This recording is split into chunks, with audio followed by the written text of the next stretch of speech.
హరే కృష్ణ. భక్తులందరికీ ధన్యవాద ప్రణామాలు.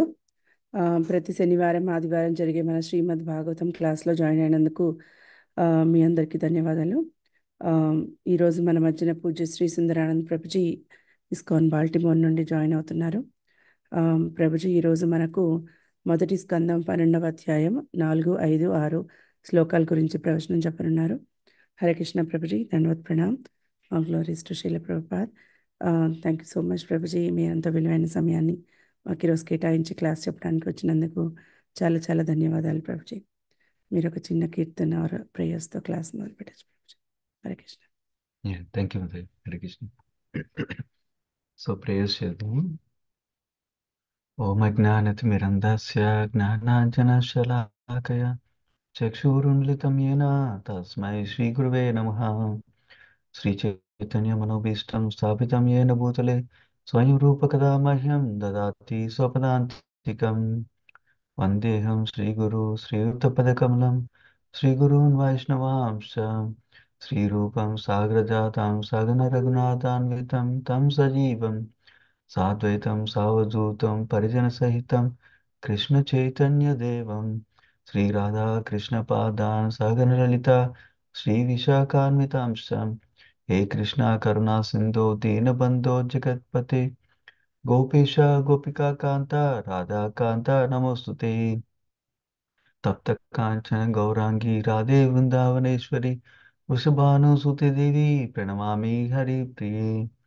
వాంఛకల్పతరుభ్యశ్చ కృపాసింధుభ్యేవ చ పతితానాం పావనేభ్యో వైష్ణవేభ్యో నమో నమః.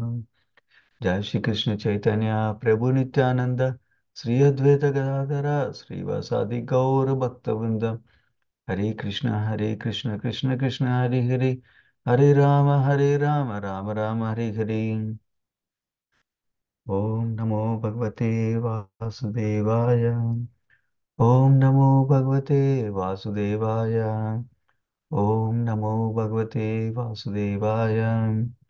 నారాయణం నమస్కృత్య నరం చైవ నరోత్తమం దేవీం సరస్వతిం వ్యాసం తతో జయం ఉదీరయేత్.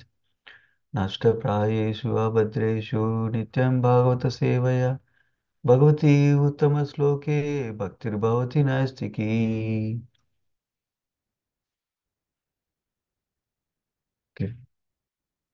సో థ్యాంక్ యూ ఈ ఆపర్చునిటీ ఇచ్చినందుకు భాగవతం డిస్కస్ చేయడానికి. సో ఇవాళ మనం 3 శ్లోకాలు డిస్కస్ చేస్తున్నాము. 4, 5, 6. ఇది మొదటి స్కందంలో 12వ అధ్యాయంలో 4 నుంచి 6 శ్లోకాలు. సో ఈ భాష్యం కూడా పెద్దగా ఉన్నాయి కాబట్టి కొంచెం సెక్షన్ చదువుదాం భాష్యంలో ఒక్కొక్క శ్లోకంలో. సో బట్ ఫస్ట్ శ్లోకము అనువాదం చదువుదాము. 3 శ్లోకాలు చదివిన తర్వాత ఎలా విత్ భాష్యం తర్వాత డిస్కస్ చేద్దాం. సో 4వ శ్లోకం ఫస్ట్. సూత ఉవాచ అవిపలద్ధర్మరాజः పితృవద్ రాంజయన్ ప్రజాః నిస్పృహ సర్వకామేభ్యः కృష్ణ పాదానుసేవయా. ఎవరైనా అనువాదం చదువుతారా? హరే కృష్ణ. ప్రభుజీ భాష్యం కూడా చదవమంటారా? భాష్యంలో లాస్ట్ 2 సెంటెన్సెస్ మధ్య అంతే. ఓకే. సూత హరే గోస్వామి. కృష్ణ చదవనా? యా, చదవండి మాతాజీ. హరే కృష్ణ యా ఎవరు? చదవండి. కాంచనాంగి నేను మాతాజీ. చదవనా? యా చదవండి. Okay. Hare Krishna thank you. Suta Goswami పలికెను, ధర్మరాజు తన పాలనలో ప్రతి ఒక్కరిని తండ్రి వలె పాలించెను. శ్రీకృష్ణ భగవానుని నిరంతర పాదపద్మ సేవ కారణమున అతడు స్వలాభేక్షరహితుడై అన్ని రకముల ఇంద్రియ భోగము నుండి దూరుడై ఉండెను. నెక్స్ట్ మొత్తం చదవమంటారా? భాష్యం లాస్ట్ 2 లైన్స్ చదవమన్నారు. ఒక్క నిమిషం నేను స్క్రోల్ చేస్తాను. కనుకనే ధర్మరాజు శ్రీకృష్ణ భగవానుని సేవయందే సదా నియుక్తుడై ఉండెను. ఆ విధముగా అతని పరిపాలనలో కల భగవదంశలైన జీవులకు ప్రస్తుత జీవనమున సకల సదుపాయములు తదుపరి జన్మమునకు చక్కని ప్రగతి పూర్ణముగా కలిగించబడినవి. పూర్ణముగు దేశపాలక విధానం ఇది. హరే కృష్ణ ప్రభు. Thank you. Thank you Hare Krishna. Yeah, వేరే కూడా చదివి తర్వాత మూడు కలిపి డిస్కస్ చేద్దాము, అన్ని ఒకటే థీమ్ కాబట్టి. 5వ శ్లోకము. సంపదా కృతవో లోక మహిషీ భ్రాతరో మహీ జంబుద్వీపాధిపత్యం చ యశశ్చ త్రిదివం గతం. ఎవరైనా అనువాదం చదవచ్చు? దీప్తి మాతజీ. హరే కృష్ణ ప్రభుజీ. హరే కృష్ణ మాతాజీ. కృష్ణ. ధర్మరాజు యొక్క భౌతిక సంపత్తులు అతని ఉత్తమ గతికి కారణము కానునను, క్రతువులు, అతని రాణి, సమర్థులైన అతని సోదరులు, అతని విశాల రాజ్యము, అతని భూమండలాధిపత్యము, అతని యశము మొదలగు వానిని గూర్చిన సమాచారము ఊర్ధ్వలోకములకు చేరును. భాష్యం కూడా చదవమంటారా ప్రభుజీ? భాష్యంలో ఫస్ట్ 2 సెంటెన్సెస్ చదవమంటే చాలు. భాష్యం బై శ్రీల ప్రభుపాదికి జై. ధనవంతుడు గొప్పవాడైన మానవుని నామయశస్సులే ప్రపంచమంతటను తెలియబడును.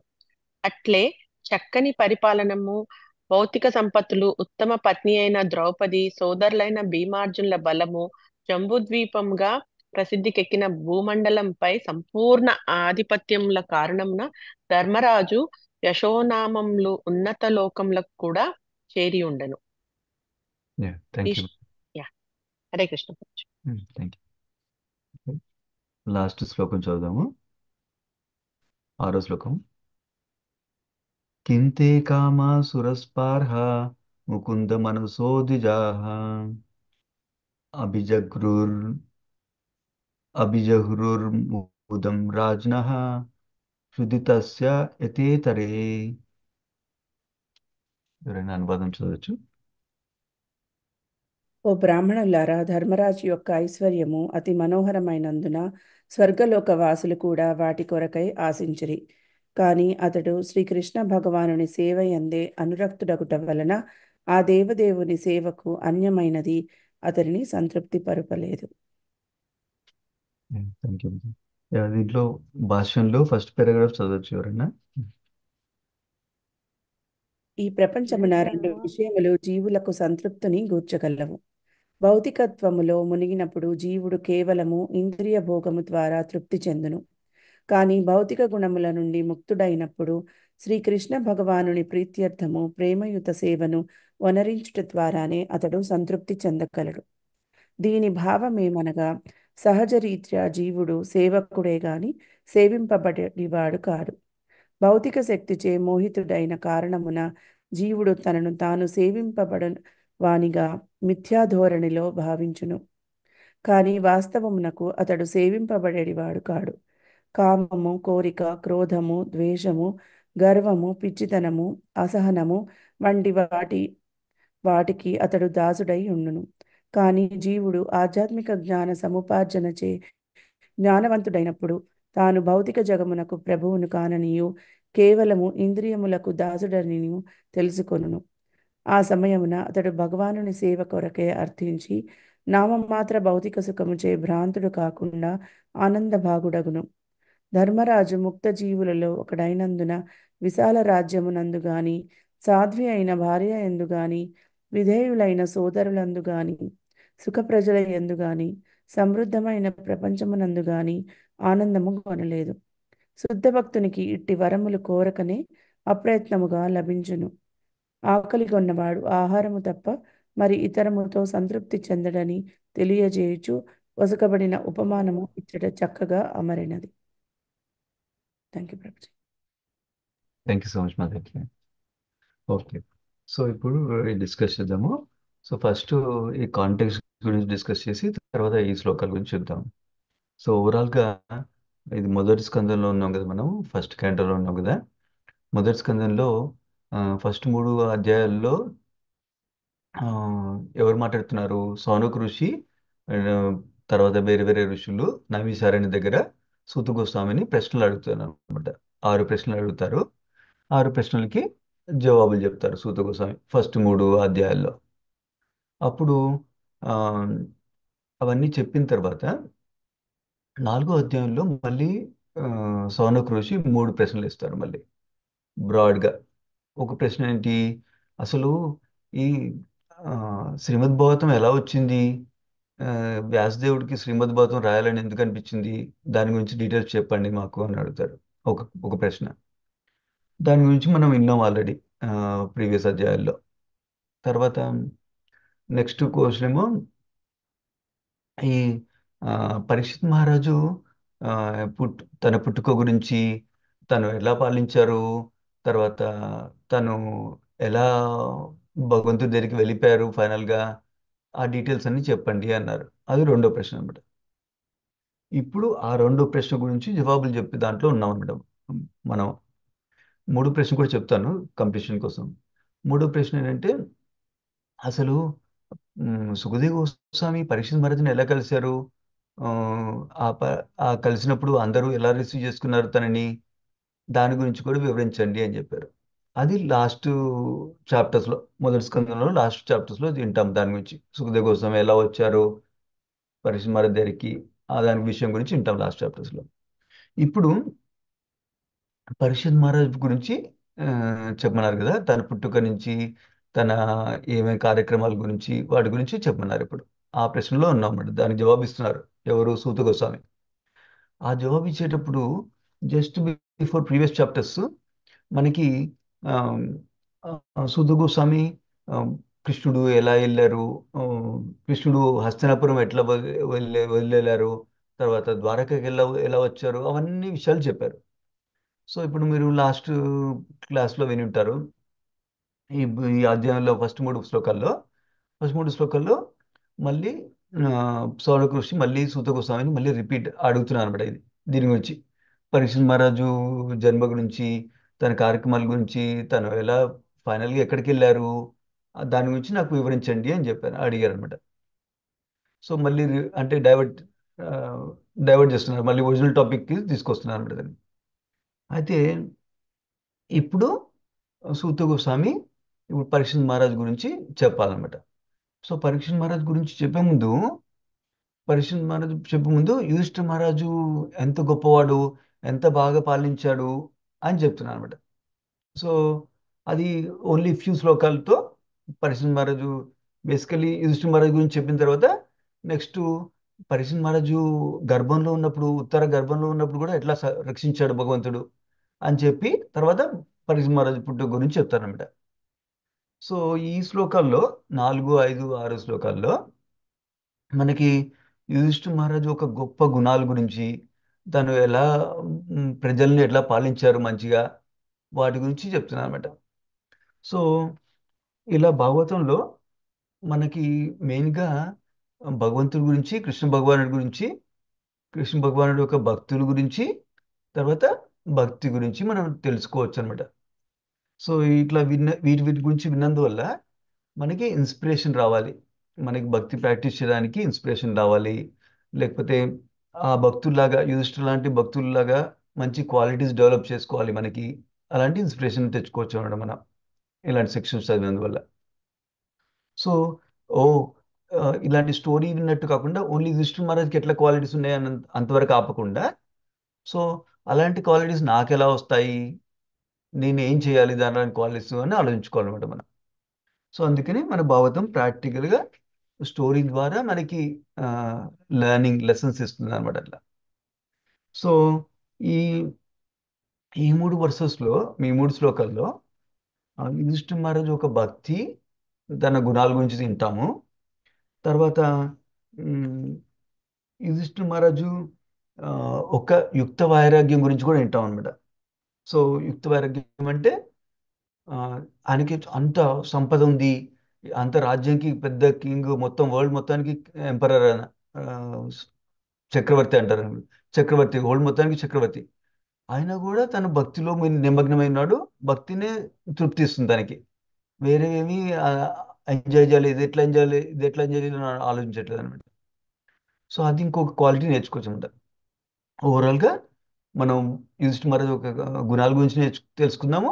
అందులో ఆ, రెండు మెయిన్ గుణాలు, కృష్ణేక శరణం, కృష్ణుడికి శరణం ఎట్లా తీసుకున్నారో ఒకటి, ఇంకోటి యుక్త వైరాగ్యం అంటే కృష్ణుడికి సంబంధించినవి, ఆ, కృష్ణుడి సేవకు కావాల్సిన వాటికే తీసుకొని తన దగ్గర ఉన్నవన్నీ కృష్ణుడి సేవకే యూజ్ చేస్తారన్నమాట. వీటి గురించి డిస్కస్ చేద్దాం. జస్ట్ హై లెవెల్ సమ్మరీ ఇచ్చాను. సో ఇప్పుడు మనం డీటెయిల్స్ చదువుకుందాం ఒక్కొక్క శ్లోకం నుంచి. సో 4వ శ్లోకం ఏం చెప్తున్నారు? యుధిష్ఠిర మహారాజు యా, అందరినీ ప్రజలందరినీ మంచిగా పాలించారంట. ఎట్లా? నాన్నలాగా పాలించారంట. నాన్న ఎట్లాగా పిల్లలు చూసుకుంటారో అట్లాగా తను కూడా రాజు రాజుగా అందరు ప్రజల్ని పాలించారంట. ప్రజలంటే ఎవరు? భాష్యంలో ప్రభుపాద వారు చెప్తున్నారు, ప్రజలంటే ఓన్లీ మనుషులని కాదు. ప్రజలంటే ఎవరైతే జన్మ తీసుకుంటారో వాళ్ళు ప్రజలు చెప్తున్నారు అన్నమాట ప్రభుపాద వారు భాష్యంలో. జన్మ తీసుకున్న వాళ్ళంటే ఆ, జంతువులు, పక్షులు, ఆ, అన్నీ అనమాట. ఇంకా అట్లా ఏదైతే జీవరాశులు ఉన్నాయో వాటన్నిటిని మంచిగా చూసుకున్నారంట నాన్నలాగా తను రాజుగా. తర్వాత ఇంకోటి, తనకి నాకు ఇది కావాలి అని సెల్ఫిష్గా ఏం ఆలోచించలేదు అనమాట. అదొక క్వాలిటీ చెప్తున్నారు ఇక్కడ. పర్సనల్గా అంబిషన్ ఏం లేదు. తర్వాత ఉమ్, ఇది ఎట్లా ఎంజాయ్ చేయాలి, ఇది ఎట్లా ఎంజాయ్ చేయాలి, ఆ ఆ పీకులాట కూడా లేదంట తనకి. అదొకటి క్వాలిటీ చెప్తున్నారు. అట్లా ఎందుకు ఆ ఇంద్రియ తృప్తి మీద పర్మనెంట్ అటాచ్మెంట్ ఎందుకు లేదు మహారాజు యుధిష్ఠిరకి అని కూడా ఇక్కడ సీక్రెట్ చెప్తున్నారు మనకి భాగవతంలో. ఎందుకంటే ఆయన కృష్ణ భగవానుడి సేవ కంటిన్యూస్గా చేస్తున్నానంట. కృష్ణ భగవానుడి సేవ భక్తిలో ఉన్నారు కాబట్టి అందుకని ఆ ఇంద్రియ సెన్స్ గ్రాటిఫికేషన్ ఉంటుంది కదా, ఇంద్రియాలతోటి ఎలా ఎంజాయ్ చేయాలి అది పోయిందంట దానికి. సో అది ఇంపార్టెంట్ క్వాలిటీ మనకి మనకి ఫార్ములా చెప్తుంది భాగవతం, శ్రీమద్ భాగవతం మనకి. సో శ్లోకంలో కృష్ణ పదాను సేవయ అని, అంటే కృష్ణుడి యొక్క పాదాలని కంటిన్యూస్గా సేవ చేస్తున్నారు అనమాట.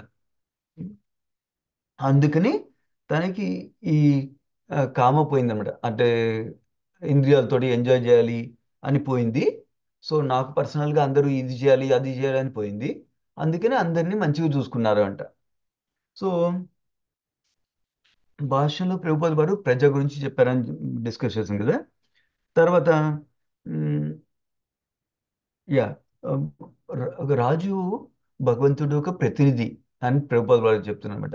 భగవంతుడు ప్రతినిధి అంటే భగవంతుడు ఎట్లాగో అందరి శ్రేయోభిలాషో, అందరినీ మంచిగా ఉండాలని చూసుకుంటారో, అందరం ఆనందంగా ఉండాలని చూసుకుంటారో, అది రాజు డ్యూటీ కూడా అందరినీ మంచిగా చూసుకునే డ్యూటీ అనమాట. మరి అందరూ ఆనందంగా ఉండాలంటే ఎట్లా?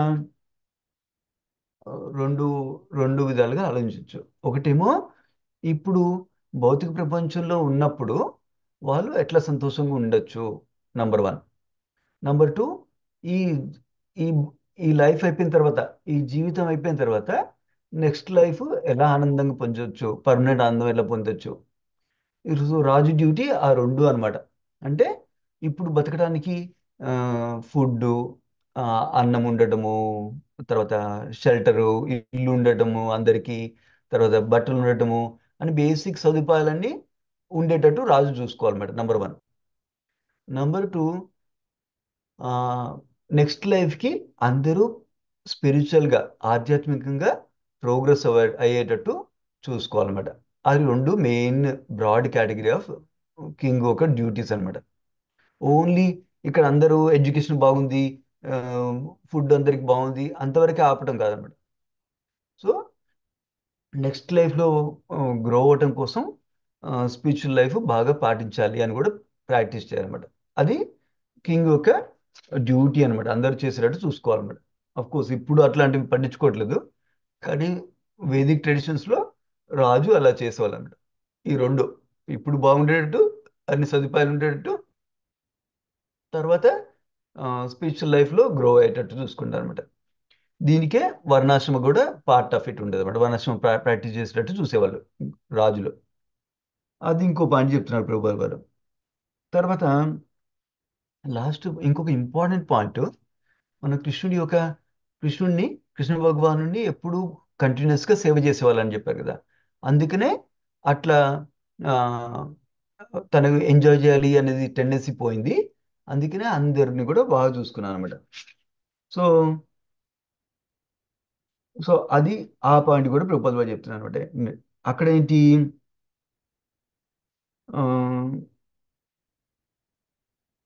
యా, ఇది మనం లాస్ట్లో కూడా చదివాం కదా. ఇక్కడ బేసికలీ ఏంటంటే టూ థింగ్స్ చెప్తున్నారు ప్రభుపాల్ వారు భాషల్లో, టూ థీమ్స్ ఈ లాస్ట్ పోర్షన్ ఆఫ్ ద భాషల్లో. ఒకటి ఏంటంటే, అట్లా భగవంతుడు సేవ చేసినందువల్ల తనకి తృప్తి వచ్చింది. భగవంతుడు సేవ చేస్తున్నందువల్ల తృప్తి వచ్చింది కాబట్టి, సాటిస్ఫాక్షన్ వచ్చింది కాబట్టి తను వేరే వైపు చూడట్లేదు.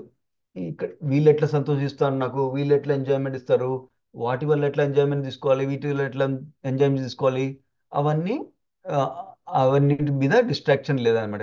ఎందుకంటే ఆల్రెడీ హ్యాపీగా ఉన్నాడు, ఆల్రెడీ సాటిస్ఫైడ్గా ఉన్నాడు, ఆల్రెడీ సంతృప్తిగా ఉన్నారు భగవంతుడి సేవలో.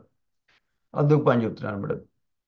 ఇంకోటి ఏంటంటే, ఉమ్, అందరినీ ఉమ్, భగవంతుడికి సేవ చేస్తున్నాడు కాబట్టి అందరినీ న్యాచురల్గా అందరినీ బాగా చూసుకుంటాను అనమాట. ప్లస్ భగవంతుడు దయ వల్ల అందరూ బాగా ఉన్నారు అనమాట. సో ఇది ఎలాబరేట్ చేస్తాను. సో మనం భగవంతుడి మీద భక్తి మీద ఫోకస్ చేసామనుకో, మనకు కావాల్సిన ఆ, అవసరాలన్నీ తీరిపోతాయి. సో ఇన్క్లూడింగ్ ఈయన డ్యూటీ, రాజు వాళ్ళ డ్యూటీ కూడా సక్రమంగా నెరవేరుతుంది అనమాట. అంటే అందరూ భక్తిలో గ్రో అవుతున్నారు, అందరూ హ్యాపీగా ఉన్నారు అనమాట. ఈవెన్ మెటీరియల్ కూడా హ్యాపీగా ఉన్నారు అనమాట. అది ఆ పాయింట్ తోటి ప్రభుపాల్ వారు భాష్యం ఏం చేస్తుంది అనమాట. దీంట్లో మనం ఏం నేర్చుకుంటాము, మనం ఏం నేర్చుకోవాల్సింది ఏంటంటే, మనం భగవంతుడి యొక్క సేవకి హై ప్రయారిటీ ఇచ్చామనుకో, అప్పుడు భగవంతుడి దయ వల్ల మనకు కావాల్సిన సదుపాయాలు, కావాల్సిన నెసెసిటీస్ అన్నీ తీరిపోతాయి. నంబర్ 1. దట్ ఇన్క్లూడ్స్ మనం చేయాల్సిన డ్యూటీస్ కూడా బాగా జరుగుతాయి. తర్వాత మనం వేరే వాళ్ళకి కూడా సంతృప్తి పడతారు మన నుంచి. మనం స్పెషల్గా కష్టపడిన అవసరం లేదు వాళ్ళని సంతృప్తి పరచడానికి కోసం. అది అది నేర్చుకోవచ్చు మనం ఆ లెసన్. సో ఆ లెసన్ మనం ప్రాక్టికల్ ఎట్లా అప్లై చేస్తాము. ఒకరు ఎవరైనా విన్నారనుకో ఈ పాయింట్, కొంతమంది ఏమంటారు, ఓకే నేను చాంటింగ్ చేసుకుంటాను, నేను పిల్లల్ని చూసుకోను, ఫ్యామిలీని చూసుకోను, అట్లా వెళ్ళొచ్చు కదా. సో అందుకనే మన ఆచార్యస్ క్లారిఫై చేస్తామంట మంచిగా క్లియర్గా. మనం దీని అర్థం ఏంటంటే, మనం ఆ, భగవంతుణ్ణి భక్తిలో హైయెస్ట్, మనం హైయెస్ట్ గోల్ ఏంటి, మనకి కృష్ణ ప్రేమ రావాలి. కృష్ణ ప్రేమ వస్తే ఏమవుతుంది, భగవంతుడి సేవలో శుద్ధ ప్రేమతోటి, శుద్ధ భక్తితోటి భగవంతుని సేవ చేస్తాం అన్నమాట. అది మన హైయెస్ట్ గోల్. సో దానికి రావాలంటే మనం భక్తి మార్గంలో మనం గురువు చెప్పిన మాటలు విని ఆ, మనం భక్తిని సాధన చేయాలన్నమాట. సాధన సేవ చేయాలి. సో ఇది ఆ సాధన సేవలో పాటు మన భగవంతుడు మనకి ఫ్యామిలీ ఇచ్చారు కాబట్టి ఆ ఫ్యామిలీని చూసుకోవడం కూడా సేవనే అనమాట, భగవంతుడికి సేవ అనమాట. సో అట్లా భగవంతుడి సేవ అని అర్థం చేసుకొని మన ఫ్యామిలీని సేవ చేయాలన్నమాట. సో అట్లా చేస్తే ఆ ఫ్యామిలీ సేవ చేసింది కూడా భగవంతుడి సేవ కింద వస్తుంది, ఒక పాయింట్. ఇంకో పాయింట్ ఏంటంటే, భగవంతుడు ఆ, భగవంతుడి ఈ మనం ఫ్యామిలీ సేవ చేసుకుంటున్నాం కదా, భగవంతుడి సేవ అనుకొని. సో మరి ఫ్యామిలీ సేవలోనే మొత్తం అంతా టైం స్పెండ్ చేసి డైరెక్ట్గా భగవంతుడి సేవ, direct devotion service activities like chanting చేయటము, హరే కృష్ణ మహామంత్ర, లేకపోతే భాగవతం వినటము, భగవద్గీత వినటము, లేకపోతే డీటీ వర్షిప్ చేయటము, ఇవన్నీ ఆ, అసలు పట్టించుకోకుండా ఉంటే అప్పుడు మనం ప్రోగ్రెస్ కావాలంటే భక్తిలో ప్రోగ్రెస్ అవ్వాలంటే మన డైరెక్ట్ సాధన కూడా చేయాలన్నమాట. అది ఎందుకు చేయాలి మరి, ఫ్యామిలీ సేవ కూడా భక్తి అని చెప్పుకున్నాం కదా ఇప్పుడు, మరి డైరెక్ట్ డివోషన్ సర్వీస్ ఎందుకు చేయాలి? ఎందుకంటే మనం ఇప్పుడు ప్యూర్గా లేము, ఫుల్గా హార్ట్ ప్యూర్గా లేదు మనకి ఇప్పుడు. సో మనం ఆ, మనకు సాధన చేస్తే మన హార్ట్ ప్యూర్ అవుతుంది. హార్ట్ ప్యూర్ అయితే మనం ఆ ఫ్యామిలీని భగవంతుడి సేవలాగా ఫుల్గా అనుకుంటాం అనమాట. లేకపోతే హార్ట్లో మిక్స్చర్ ఉంటుంది అనమాట. భగవంతుడి సేవ కొంచెం కొంచెం కొంచెం నాకు, వీళ్ళని మంచి సరి చేశాను అనుకో, వాళ్ళు నాకు మంచిగా సేవ చేస్తారు. వీళ్ళు మంచిగా సేవ చేశాను అనుకో, అందరు నన్ను మంచి నాన్నగారు మంచి అమ్మగారు అంటారు అట్లా అనుకుంటారు. అది మిక్స్చర్ ఉంటుంది అన్నమాట మనకి. అందుకని మనం సాధన మంచిగా చేస్తే మనం రైట్ కాన్షియస్నెస్లో మనం ఫ్యామిలీకి కూడా సేవ చేయొచ్చు అనమాట. అట్లాగే సొసైటీలో అందరికి కూడా సేవ చేయొచ్చు అనమాట. సో అందుకని డైరెక్ట్ సేవ భగవంతుడికి ఇంపార్టెంట్ అనమాట. సో అందుకని ఎవ్రీడే మనం హరే కృష్ణ మహామంత్రం ఫిక్స్డ్ నెంబర్ ఆఫ్ రౌండ్స్ చేయాలి, దాంతో స్టార్ట్ అవుతుంది. తర్వాత 4 రెగ్యులేటివ్ ప్రిన్సిపల్స్ కూడా పాటిస్తాం అనమాట. అంటే నో మీట్ ఈటింగ్, మాంసాహారం తినకుండా ఉండటము, నో ఇంటాక్సికేషన్ అంటే మద్యపానం చేయకుండా ఉండటము, నో ఇల్లిసిట్ సెక్స్, తర్వాత నో గ్యాంబ్లింగ్ అంటే జూదం అవి చేయకుండా, ఇవన్నీ పాటిస్తుంటాం. సో మోస్ట్ ఇంపార్టెంట్ ఏంటంటే డైరెక్ట్ సాధన ప్రతిరోజు చేయాలన్నమాట మనం. అది మోస్ట్ ఇంపార్టెంట్ ప్రిన్సిపల్ మనకి. సో అప్పుడు చేస్తే ఆ, అది ప్రయారిటైజ్ చేసుకోవాలన్నమాట. అంతేగాని ఫర్ ఎగ్జాంపుల్ నేను రోజంతా పనులు చేస్తాను, ఫ్యామిలీకి, సొసైటీకి, ఆఫీస్కి, అందరికి పని చేస్తాను రోజంతా. తర్వాత రాత్రి పడుకునే ముందు 11 గంటలకి ఎప్పుడో పడుకునే ముందు అప్పుడు భగవంతుడికి టైం ఇస్తామంటమాట. అట్లా కాదు, భగవంతుడి టాప్ ప్రయారిటీ చేసుకోవాలి. అఫ్ కోర్స్ అందరి సిచ్యుయేషను ఫేవరబుల్ ఉండకపోవచ్చు అట్లా చేయడం కోసం, కానీ వీలైనంత ప్రయారిటైజ్ చేయాలన్నమాట. ఫర్ ఎగ్జాంపుల్ మనం ఫస్ట్ థింగ్, ఈవెన్ భౌతిక ప్రపంచంలో ప్రొడక్టివిటీ ఎక్స్పర్ట్స్ ఉంటారు కదా, వాళ్ళు కూడా చెప్తారన్నమాట, మన అన్నిటికంటే మోస్ట్ ఇంపార్టెంట్ టాస్క్ ఏది ఉందో అది ఫస్ట్ చేయాలి సార్, ఆ, లేవగానే అని చెప్తారన్నమాట. సో అట్లాగే మనకి మోస్ట్ ఇంపార్టెంట్ థింగ్స్ ఏంటి మనకి లైఫ్లో, మనకి భక్తి ఇస్ ద హైయెస్ట్ గోల్ మనకి. అందుకని మన చాంటింగ్కి ఐడియల్లీ అన్ని రౌండ్స్ మార్నింగ్ అయ్యేటట్టు ట్రై చేయాలన్నమాట. లేకపోతే అట్లీస్ట్ సమ్ రౌండ్స్ అన్న ట్రై చేయాలి మార్నింగ్, ఫస్ట్ థింగ్, బిఫోర్ వేరే వారి పనులన్నీ స్టార్ట్ చేస్తారు ముందు. అది ప్రయారిటైజ్ చేసుకోవచ్చు. అది మనం ప్రయారిటైజ్ చేసామనుకో అట్లా భగవంతుడి సేవ, అప్పుడు రోజంతా ఆ, సక్రమంగా జరిగే అవకాశాలు ఉన్నాయన్నమాట మనకి. మన కాన్షియస్నెస్ బాగుంటుంది, నెంబర్ 1. నెంబర్ 2, కృష్ణుడు వేరేవన్నీ అరేంజ్ చేస్తారు, సో దట్ వే సంహో నైస్గా అయిపోతాయి అవన్నీ. అట్లా కాకుండా మనం లాస్ట్లో పెట్టేసుకుంటే భక్తి, అప్పుడు మనం రోజంతా కాన్షియస్నెస్ బాగుండకపోవచ్చు, నెంబర్ 1. నెంబర్ 2, మనకి ఫైనల్గా టైం దొరకపోవచ్చు. ఎందుకంటే ప్రొడక్టివిటీ ఎక్స్పర్ట్స్ చెప్తారు, మనకి డే పాస్ అయ్యే కొద్దీ మన విల్ పవర్ తక్కువ అవుతుంది అనమాట. విల్ పవర్ తక్కువ అవుతుంది, మన ఎనర్జీ తక్కువ అయిపోతుంది. ఎనర్జీ తక్కువ అయిపోతే మనం ఎలా చేస్తాం భక్తి, అప్పుడు ఇంకా మంచిగా చేయలేకపోవచ్చు. అందుకని ఎనర్జీ బాగున్నప్పుడు, విల్ పవర్ బాగున్నప్పుడు ఆ, తెల్లవారుజామున ఫస్ట్ చాంటింగ్ చేసుకోవడానికి వీలైనంత వరకు ట్రై చేయాలన్నమాట. కొంతమందికి కుదరకపోవచ్చు, కానీ అప్పుడు కుదరకపోతే అట్లీస్ట్ కొన్ని రోజులను చేయాలి. ఆ, తర్వాత ఫస్ట్ ఆపర్చునిటీలో చేయాలన్నమాట. అంతేకాని నైట్ దాకా ఉంచుకోకుండా ఫస్ట్ ఆపర్చునిటీ వచ్చినప్పుడు చేయడానికి ట్రై చేయాలన్నమాట, వీలైనంత తొందరలో మార్నింగ్లో. ఎందుకంటే మార్నింగ్ టైం శుద్ధ సత్వగుణంలో ఉంటుంది. సో అప్పుడు ఈజీ కూడా ఉంటుంది చాంటింగ్. తర్వాత మనం ఫోకస్ చేయొచ్చు మంచిగా. అందుకని మనం మ్యాక్సిమం బెనిఫిట్ రావచ్చు అనమాట చాంటింగ్. సో అది ఇంకో ప్రిన్సిపల్ అనమాట. సో ప్రయారిటైజ్ చేయడం, మనకి భక్తిలో ప్రయారిటైజ్ చేసుకోవడం మార్నింగ్లో, అది ఇంపార్టెంట్ ప్రిన్సిపల్ అనమాట మనకి. సో అట్లా చేసినందువల్ల జనరల్గా మన శ్రీమద్ భాగవతంలో కూడా 5th క్యాంటోలో చెప్తారు, 5వ స్కందంలో, బేసికలీ భక్తి చేసినందువల్ల భక్తులకి అన్ని మంచి గుణాలు వచ్చేస్తాయి అని చెప్తారు అనమాట. సో అది ట్రూ అనమాట. ఈవెన్ మన 26 క్వాలిటీస్ ఆఫ్ డివోటీ, 26 గుణాలు ఉంటాయి కదా భక్తులకి, అది చైతన్య చరితామృతంలో చెప్పారు. దాంట్లో కూడా మనకి ఒక most important quality, primary quality, ప్రధాన లక్షణం ఏంటది, కృష్ణ ఏక శరణం. సో భగవద్గీత కూడా చెప్తారు 13th చాప్టర్లో కూడా. అది బేసికలీ కృష్ణ శరణం తీసుకోవడం, కృష్ణ షెల్టర్ తీసుకోవడం, Krishna is my only shelter. అట్లా అది ఫస్ట్ మోస్ట్ ఇంపార్టెంట్ క్వాలిటీ అనమాట. దానివల్ల అన్ని క్వాలిటీస్ వస్తాయి. అది అట్లా వస్తాయి అన్ని క్వాలిటీస్ దానివల్ల, కృష్ణుడు శరణం తీసుకున్నందువల్ల. ఎందుకంటే మనం కృష్ణుడు శరణం తీసుకుంటే కృష్ణుడికి ఏది సంతోషంగా ఉంటుందో, ఏది ప్లీజ్ చేస్తుందో కృష్ణుడిని, అది చేయాలని అర్థమైంది మనకి. మనకి ఆస్పిరేషన్ ఉంది, మన గోల్ ఉంది అట్లా. సో అప్పుడు మనం భాగవతంలో చూసి, శ్రీమద్ భాగవతంలో చూసి ఆ, కృష్ణుడికి ఏది నచ్చుతుంది అని తెలుసుకుంటాం. తెలుసుకొని అట్లా ఒక్కొక్క క్వాలిటీ డెవలప్ చేసుకోవడానికి ట్రై చేస్తాం అనమాట. డెవలప్ ట్రై చేస్తే భక్తి వల్ల అది కృష్ణుడు మనకి స్ట్రెంగ్త్ ఇస్తారు. ఆ స్ట్రెంగ్త్ వల్ల మనకి ఆ క్వాలిటీస్ కూడా వస్తాయి అనమాట. అది దాని అర్థం అన్నమాట. అట్లా కృష్ణ ఏక శరణం తీసుకుంటే కృష్ణుడి శరణం తీసుకొని భక్తిలో ఉండినందువల్ల వేరే క్వాలిటీస్ అన్నీ నిదానంగా వచ్చేస్తాయి అనమాట అన్ని. సో అది ఇంకో ప్రిన్సిపల్.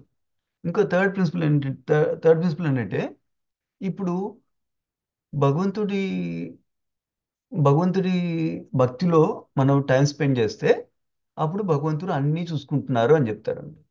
దానికి నెక్స్ట్ శ్లోకాల్లో మనం చూస్తాం. అట్లా యుధిష్ఠిర మహారాజు చాలా సంపద ఉంది. ఎంత సంపద ఉందంటే ఉమ్, స్వర్గలోకంలో వాళ్ళు కూడా, దేవతలు కూడా యుధిష్ఠిర మహారాజుకి ఎంత సంపద ఉంది, ఎంత కీర్తి ఉంది అని ఆ, పొగుడుతున్నారు, ప్లస్ ఆశ్చర్యపోతున్నారు అనమాట అట్లా. సో అట్లా భగవంతుడు భక్తుడికి కావాల్సినవి ఇస్తారన్నమాట. సో అది ఇంకో ప్రిన్సిపల్ నేర్చుకోవచ్చు ఇక్కడ. సో ఇప్పుడు 5వ శ్లోకంలో ఆ, యుధిష్ఠిర మహారాజు సంపదలు ఎంత ఉన్నాయి, తర్వాత తన చేసిన యజ్ఞాలు ఎంత గొప్పవి, తన తన భార్య గొప్పది ద్రౌపది దేవి, తన భీముడు అర్జునుడు ఎంత గొప్పవాళ్ళు, వాళ్ళన్నిటి గురించి నాట్ ఓన్లీ ఈ లోకం మొత్తం తెలవడం కాదు, స్వర్గలోకంలో కూడా తెలిసిపోయిందంట. అంత ఎక్కువ ఉంది అనమాట తనకి ఆ కీర్తి. సో నాట్ ఓన్లీ దట్, వాళ్ళు స్వర్గలోకంలో దేవతలు కూడా యుధిష్ఠిర మహారాజ్ని స్వర్గలోకానికి రావడానికి ఇన్వైట్ చేస్తున్నారు అనమాట. అంత ఈజీ ఉంది. దేనివల్ల? ఆ, యుధిష్ఠిర మహారాజు ఆ, తను యజ్ఞాలు చేశారు, తర్వాత సేవ చేసిన వల్ల, వీటి వల్ల ఆయనకి ఎంట్రన్స్ ఆపర్చునిటీ వస్తుంది. స్వర్గలోకం కూడా ఎంట్రన్స్కి ఆపర్చునిటీ ఇస్తున్నారు. యుధిష్ఠిర మహారాజు ప్యూర్ డివోటీ, తనకి ఇష్టం లేదు, కానీ వాళ్ళు ఆఫర్ చేస్తున్నారు అనమాట, నువ్వు స్వర్గలోకం రావచ్చు అనేసి. సో ప్రభుపాద్ వారు భాషల్లో రాస్తారు, ఆ, మనం హయ్యర్ లోకంలో వెళ్ళి పై లోకంలో వెళ్ళి ఎంజాయ్ చేయాలనుకో, అది బెస్ట్ మార్గం ఏంటంటే ఆ, వేదాస్లో చెప్పిన ఆ, విధానాలు పాటిస్తే అప్పుడు మనం యజ్ఞాలు చేసి, తర్వాత సేవ చేసి, వేదాలు చెప్పిన విధానంగా మనం పై లోకం వెళ్ళొచ్చు. కానీ భక్తులు ఇంకా ఎక్కువ ఇంటెలిజెంట్ వాళ్ళమాట, బుద్ధి ఎక్కువ ఉంది. మనకి భగవద్గీతలో చెప్తారు కదా, అట్లా ఇట్లా స్వర్గలోకంకి వెళ్ళి ఎంజాయ్ చేయాలి అనుకోవటము అల్పమేధస అంటారు అనమాట. అట్లా అల్పమేధస అంటే లిమిటెడ్ ఇంటెలిజెన్స్ అనమాట, తక్కువ బుద్ధి ఉంది అనమాట. ఎక్కువ బుద్ధి ఉన్న వాళ్ళు ఏం చేస్తారు, ఆ, స్వర్గలోకంకి వెళ్తాము కరెక్టే, మంచి పనులు చేసి పుణ్యకార్యాలు చేసి మళ్ళీ కిందకు వచ్చేయాలి కదా. ఆ పుణ్యకర్మలు అయిపోయింది అనుకో, మళ్ళీ కిందకు వచ్చేయాలి, అప్పుడు మళ్ళీ సఫర్ అవుతాం కదా. అందుకని ఇట్లా పైకెళ్ళి కిందకి వచ్చి, పైకెళ్ళి కిందకి వెళ్ళి ఎందుకు కష్టపడటం ఎందుకు, పర్మనెంట్గా ఆధ్యాత్మిక ప్రపంచంకి వెళ్తాము, స్పిరిచువల్ వరల్డ్కి వెళ్ళొచ్చు. అది ఎట్లా భక్తి మార్గంలో అది పాసిబుల్ అనమాట. అట్లా అప్పుడు పర్మనెంట్గా ఆధ్యాత్మిక ప్రపంచంలోకి వెళ్తే ఏమైపోతుంది, కృష్ణుడు చెప్తారు భగవద్గీతలో, మళ్ళీ మనం బ్యాక్ ఇక్కడికి రావనవసరం లేదు. అప్పుడు పర్మనెంట్గా హ్యాపీగా ఉండొచ్చు అనమాట మనం. అది అది కొంచెం భక్తులు అది అర్థం చేసుకొని ఓన్లీ స్వర్గలోకంకి వెళ్ళాలి, నేను ఎంజాయ్ చేయాలి అని ఆలోచించారనమాట. కానీ పర్మనెంట్గా హ్యాపీ ఉండాలి, పర్మనెంట్గా బ్లిస్ఫుల్గా ఉండాలి అని ఆలోచిస్తారు. అది ఎప్పుడు గుర్తుంది, ఆధ్యాత్మిక లోకంలో భగవంతుడి సేవలో మనకి ఎప్పుడు హ్యాపీగా ఉండొచ్చు అనమాట. ప్రభుపాద్ వారు ఎగ్జాంపుల్ ఇస్తారు దీనికి మనకి అర్థం చేసుకోవడం కోసం. ఫర్ ఎగ్జాంపుల్, మనము మనకి చాలా డబ్బులు ఉన్నాయనుకో, చాలా డబ్బులు ఉంటే మెటీరియల్గా ఎంజాయ్ చేయొచ్చు భక్తి భౌతిక ప్రపంచంలో. అట్లాగే ఫర్ ఎగ్జాంపుల్, నేను ఒక చాలా డబ్బులున్న రిచ్ పర్సన్, ఎవరైనా ధనవంతుల్ని, వాళ్ళ దగ్గర నేను సేవ చేస్తున్నాను అనుకో. ఫర్ ఎగ్జాంపుల్, నేను వాళ్ళ ఇంట్లో పని మనిషిని అనుకో. సో నేనేం చేస్తాను, ఆ రిచ్ ఎవరైతే ధనవంతులు ఉన్నారో వాళ్ళు ఏదైతే అనుభవిస్తున్నారో నేను కూడా అనుభవించవచ్చు. ఫర్ ఎగ్జాంపుల్, వాళ్ళు పెద్ద బంగ్లాలో ఉంటారు, వాళ్ళు నైస్ నైస్ సోఫాల్లో, బెడ్స్ వాటిలో ఉంటారు. సో నాకు కూడా నైస్ ఫెసిలిటీస్ ఇస్తారు, రెస్ట్ చేసుకోవడానికి లేకపోతే ఉండడం కోసం అట్లా. తర్వాత వాళ్ళు మంచి మంచి పదార్థాలు తింటుంటే నాకు కూడా తినే అవకాశాలు ఉంటాయి. అట్లాగే వాళ్ళకి ఏసీ వేసుకుంటే నేను కూడా ఏసీలో ఉంటాను. అట్లా మనం కూడా భగవంతుడి సేవలో ఉంటే, భగవంతుడు అందరి దగ్గర ఉండే ఆప్లెన్సెస్ అన్ని భగవంతుడి దగ్గర ఉండే, అందరి దగ్గర ఉన్న ఆప్లెన్సెస్ అన్ని భగవంతుడి నుంచే వచ్చినాయి కదా. సో భగవంతుడు దగ్గర సేవ చేస్తుంటే మనం భగవంతుడు ఆప్లెన్సెస్ అన్ని మనం కూడా ఎంజాయ్ చేయొచ్చు అని చెప్తారు అనమాట ఒక ప్రిన్సిపల్. ఇంకోటి ఏంటంటే భగవంతుడు సేవ మనకి ఆత్మకి తృప్తి ఇస్తుంది అనమాట. సో ఎంత ఎంజాయ్ చేస్తున్న మెటీరియల్ వరల్డ్లో ఆత్మకి తృప్తి రాదనమాట. ఇంకా కావాలి, ఇంకా కావాలి, ఇంకా కావాలని ఉంటుంది. వేరే భగవంతుడు సేవలు చేసినప్పుడు ఆత్మ తృప్తిగా ఉంటుంది అనమాట. సో అట్లా కూడా మనం హ్యాపీగా ఉంటాం అనమాట ఇప్పుడు. సో అది ఎగ్జాంపుల్స్ చెప్తారు ప్రభువుల వారు. సో 6వ శ్లోకంకి వెళ్దాము. 6వ శ్లోకంలో యా 5వ శ్లోకంలో యుధిష్ఠిమారికి ఎంత ఆప్లెన్సెస్ ఉంది అని ఎక్స్ప్లెయిన్ చేస్తారు కదా. ఎంత ఆప్లెన్స్ ఉందంటే, ఎంత ఐశ్వర్యం ఉందంటే దేవతలు కూడా వావ్ యుధిష్ఠిమార్ ఇస్ గ్రేట్ అనుకుంటున్నారు కదా. అంత ఆప్లెన్సెస్ ఉన్నా కూడా ఉమ్, తను యుధిష్ఠిమార్ ఏం చేశారు, తను భగవంతుడు సేవలోనే ఉన్నారంట. అబ్జర్వ్ అయి ఉన్నాడు భగవంతుడి సేవలో. సో అట్లా భగవంతుడు సేవ చేసినందువల్ల ఆ తృప్తి వచ్చిందంట భగవంతుడి సేవలో. వేరే వాటిల్లో వేటికి వేటి వల్ల తృప్తి లేదు తనకి. అది చేయాలి, ఇది చేయాలి అని ఆశ లేదు ఇంకా. ఓన్లీ భగవంతుడి సేవలో హ్యాపీగా ఉన్నారనమాట. అది ఈ శ్లోకాలు చెప్తున్నమాట. సో జనరల్ ప్రభుపాద వారు మనం చదివిన సెక్షన్ తృప్తి రావాలంటే ఆ, కొంతమంది భౌతిక ప్రపంచంలో భక్తి చేయని వాళ్ళకి వాళ్ళు ఇంద్రియ తృప్తి కోసం చూస్తుంటారు. సో కానీ ఇంద్రియ తృప్తి వల్ల డ్రాబ్యాక్ ఏంటంటే మనం ఓన్లీ లిమిటెడ్గా ఎంజాయ్ చేయొచ్చు, అన్లిమిటెడ్గా ఎంజాయ్ చేయలేము. నెంబర్ 1. నెంబర్ 2, ఆ ఎంజాయ్మెంట్ పర్మనెంట్గా ఉండదు, లాంగ్ టర్మ్ ఉండదు, ఓన్లీ షార్ట్ టర్మ్ ఉంటుంది. సో అందుకని టెంపరీ అనమాట. సో ఆ ఎంజాయ్మెంట్ కోసం మనం కష్టపడినా వేస్ట్ అనమాట, ఎందుకంటే టెంపరీ ఎంజాయ్మెంట్. అదే భక్తి మార్గంలో భగవంతుని భక్తి చేసాం అనుకో, మనం పర్మనెంట్గా సాటిస్ఫై అవుతాం, పర్మనెంట్గా హ్యాపీగా ఉంటాం అనమాట. సో అది ప్రభుపాద వాళ్ళు చెప్తున్నారు అనమాట. సో ఈ ఈ మనకి రియలైజేషన్ ఎట్లా వస్తుంది, మనం మనం ఆత్మ, మనం భగవంతుడు ఒక సేవకులమి, భగవంతుడు ఒక అంశ అని అర్థం చేసుకుంటే మనం ఆ రియలైజేషన్ మనకి భక్తి సాధన చేసిన వల్ల వస్తుంది అనమాట. చాంటింగ్ చేసిన వల్ల హరే కృష్ణ హరే కృష్ణ కృష్ణ కృష్ణ హరే హరే, హరే రామ రామ రామ హరే హరే, ఈ జపం చేసినందువల్ల మనకి ఆ రియలైజేషన్ వస్తుంది అనమాట హార్ట్లో. అంతేగాని ఓన్లీ థియరిటికల్ అర్థం చేసుకుంటాం మనం. ఇప్పుడు థియరిటికల్ అర్థం చేసుకొని దానికి అనుగుణంగా మన లైఫ్ని నడిపించుకోవాలి. నేను ఆత్మని, భగవంతుడి సేవకులని. కానీ అల్టిమేట్లీ ఆ రియలైజేషను మనం భక్తి మార్గంలో భక్తి యాక్టివిటీస్ లైక్ చాంటింగ్, హియరింగ్ చేసినందువల్ల మనకి ఆ రియలైజేషన్ వస్తుంది అనమాట, నేను ఆత్మని, నేను భగవంతుడి సేవకునని. అప్పుడు మన ఆస్పిరేషన్ భగవంతుడి సేవలో ఉండాలి, మనకి భగవంతుడు గురించి గుణగణాలు వినాలి, అట్లా ఆస్పిరేషన్స్ వస్తాయి అనమాట. సో అదే భాషలో ప్రబోధం చెప్తున్నాను అనమాట. సో అది మనకు అప్పుడు తెలిసినప్పుడు భగవంతుడు సేవకుడిని, నేను ఇంద్రియాలని సేవించేవాడిని కాదు, ఇంద్రియాల సర్వెంట్ని కాదు అని తెలుసుకుంటాం అనమాట మనం. సో యా ఇంకొక ఎగ్జాంపుల్ ఇస్తున్నారు ఇక్కడ ప్రభుల్ వారు. ఏంటంటే ఆ, ఆకలేస్తే, ఎవరికైతే ఆకలేస్తున్నారో అనుకో, సో వాళ్ళకి మనం ఎంత డబ్బులు ఇచ్చినా కూడా, ఎంత పడుకోవడానికి మంచి బెడ్ ఇచ్చినా కూడా, కూర్చోడానికి మంచి సోఫా ఇచ్చినా కూడా, ఎన్ని లగ్జరీ ఇచ్చినా కూడా వాళ్ళకి అన్నం పెడితేనే, ప్రసాదం పెడితేనే వాళ్ళకి సాటిస్ఫాక్షన్ వస్తుంది. ఎందుకంటే వాళ్ళు చాలా ఆకలిగా ఉన్నారు అప్పుడు. సో సిమిలర్లీ ఇప్పుడు అందరు జనాలు ఏం ఆకలిలో ఉన్నారంటే, వాళ్ళు ఆధ్యాత్మిక ఎన్విరాన్మెంట్, ఆధ్యాత్మిక సాటిస్ఫాక్షన్, ఆధ్యాత్మిక తృప్తి కోసం ఆకలిగా ఉందన్నమాట అందరికీ. అది కాకపోతే వాళ్ళకి తెలవట్లేదు. వాళ్ళు ఏమనుకుంటున్నారంటే, నేను ఇది కొనుక్కుంటే ఆనందంగా ఉంటాను, ఇది కొనుక్కుంటే ఆనందంగా ఉంటాను, ఇది ఎంజాయ్ చేస్తే ఆనందంగా ఉంటాను, ఇట్లా ఈ పని చేస్తే ఆనందంగా ఉంటాను, అట్లా ఆలోచిస్తున్నారు వాళ్ళకి. కానీ వాళ్ళకి పాయింట్ తెలవట్లేదు ఏంటంటే, ఆధ్యాత్మిక తృప్తి ఈజ్ ద మెయిన్ థింగ్ మనకి ల్యాకింగ్ అనమాట. సో ఆధ్యాత్మిక తృప్తి ఎట్లా వస్తుంది, మన భక్తి మార్గంలో భక్తి చేసినందువల్ల ఆధ్యాత్మిక తృప్తి వస్తుంది.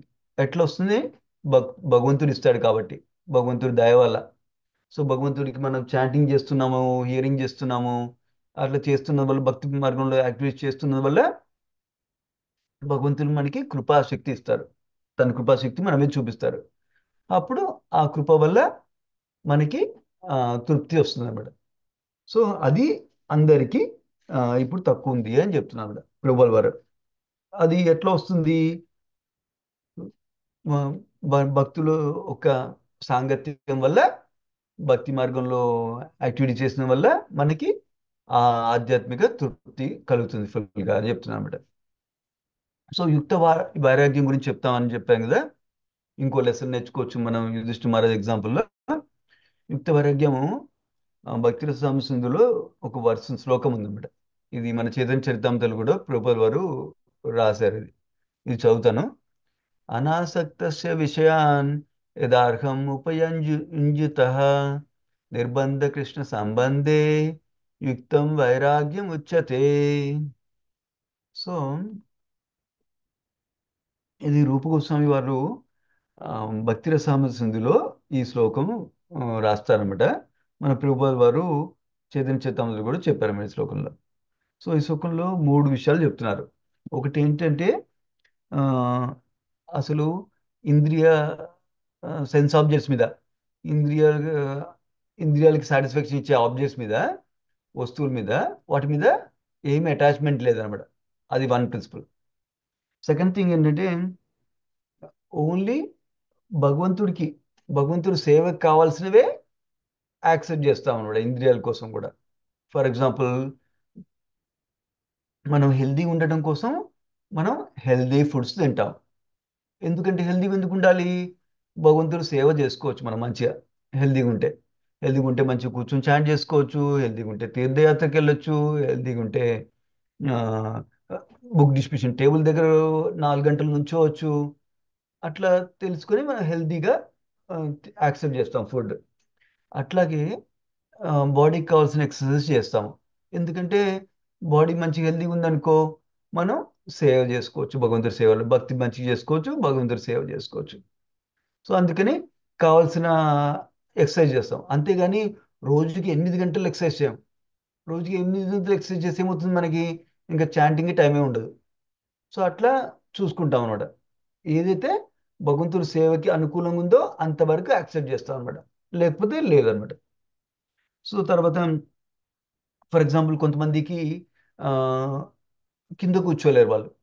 వాళ్ళు అప్పుడు కంఫర్టబుల్ చైరు, కంఫర్టబుల్ సోఫా వాళ్ళు తెచ్చుకుంటారు. ఎందుకు? వాళ్ళప్పుడు చైర్లో కూర్చొని మంచిగా జపం చేసుకోవచ్చు, భాగవతం చదువుకోవచ్చు, భగవద్గీత చదువుకోవచ్చు.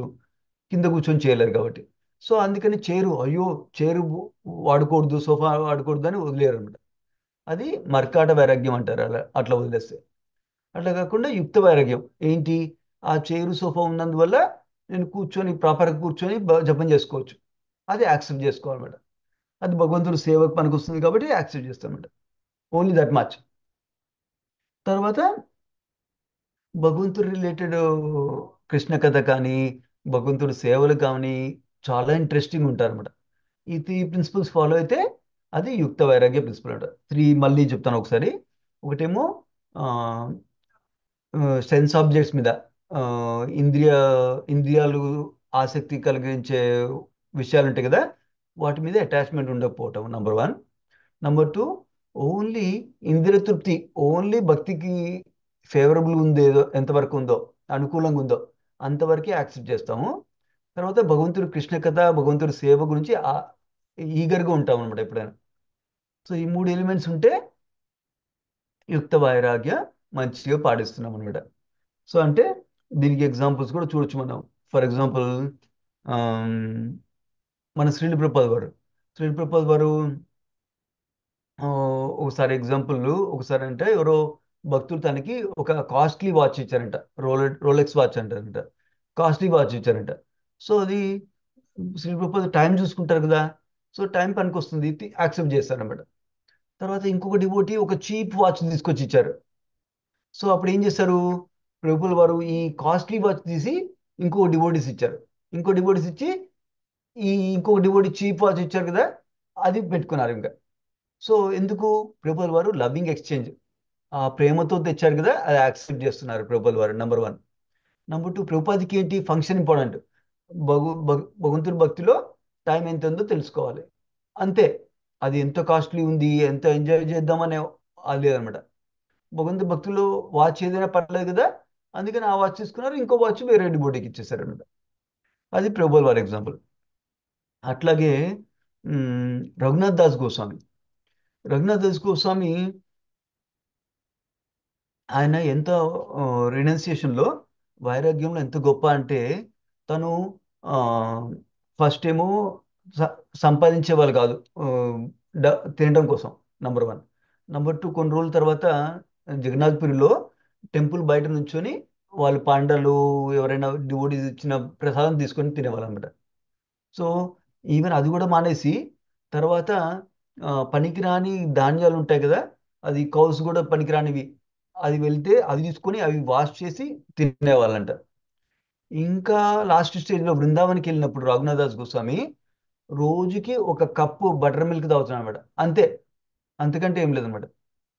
సో అంత ఆస్టెరిటీ చేసేవాళ్ళు, అంత తపస్సు చేసేవాళ్ళు, అంత వైరాగ్యంలో ఉన్నవాళ్ళు ఎవరో రాధాకుందిని శ్యామకుందిని తవ్వించి మంచిగా ఘాటులా కట్టించడానికి ఎవరో డబ్బులు ఇస్తా అంటే డబ్బులు యాక్సెప్ట్ చేశారు.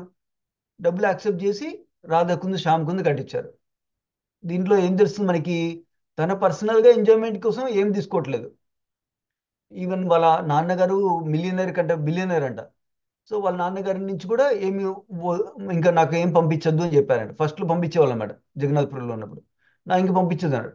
తన పర్సనల్గా తనకి ఏం వద్దు, కానీ భగవంతుడి సేవ కోసం రాధాకుందు శ్యామకుందు చేయడం కోసము చైతన్య మహాప్రభు ఇన్స్ట్రక్షన్స్ ఇచ్చారు గోస్వామి వాళ్ళకి. తీర్థస్థలాలు ఏర్పాటు చేయండి, గ్రంథాలు రాయండి, భక్తి గ్రంథాలు రాయండి, అట్లా చెప్పారన్నమాట. విగ్రహ సేవని ఎస్టాబ్లిష్ చేయండి. అందుకని భగవంతుడి సేవ కోసం డబ్బులు తీసుకున్నాను అనమాట. అది అది యుక్త వైరాగ్యం అంటారు అనమాట. ఇలా అట్లాగే సనాతన్ గోస్వామి ఎగ్జాంపుల్ కూడా వింటాం మనం. సనాతన్ గోస్వామి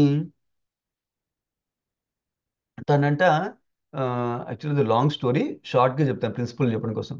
షార్ట్ స్టోరీ ఏంటంటే, ఒకసారి మదన్ మోహన్ డిటి సనాతన్ గోస్వామి దగ్గరికి వస్తారనమాట. సనాతన్ గోస్వామి చెప్తారు, నువ్వు నా దగ్గరికి ఎందుకు వస్తున్నావు, నేను రోజుకో చెట్టు దగ్గర ఉంటాను, రోజుకి ఏదైతే అడుక్కున్నది ఏదైతే వస్తుందో, మధుకరి చేస్తే ఏదైతే వస్తారో, ఎవరైనా దానం చేస్తారో అదే తింటాను నేను.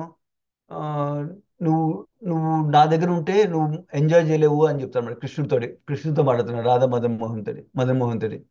సో అప్పుడు మదన్ మోహన్ చెప్తారు, నాకు పర్లేదు నేను వస్తాను నీతో అంటారు. సో తీసుకెళ్తారు.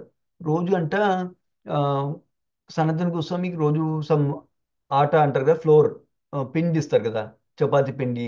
ఆ పిండి తీసుకొచ్చి ఆ, సో యమునా వాటర్ కలిపి, పిండి వాటర్ అంతే, అది తీసుకొచ్చి ఫైర్లో వేస్తారన్నమాట. ఫైర్లో వేసి అది కొంచెం కుక్ అయిన తర్వాత అది తీసి మళ్ళీ మదన్ మోహన్కి ఆఫర్ చేస్తారన్నమాట.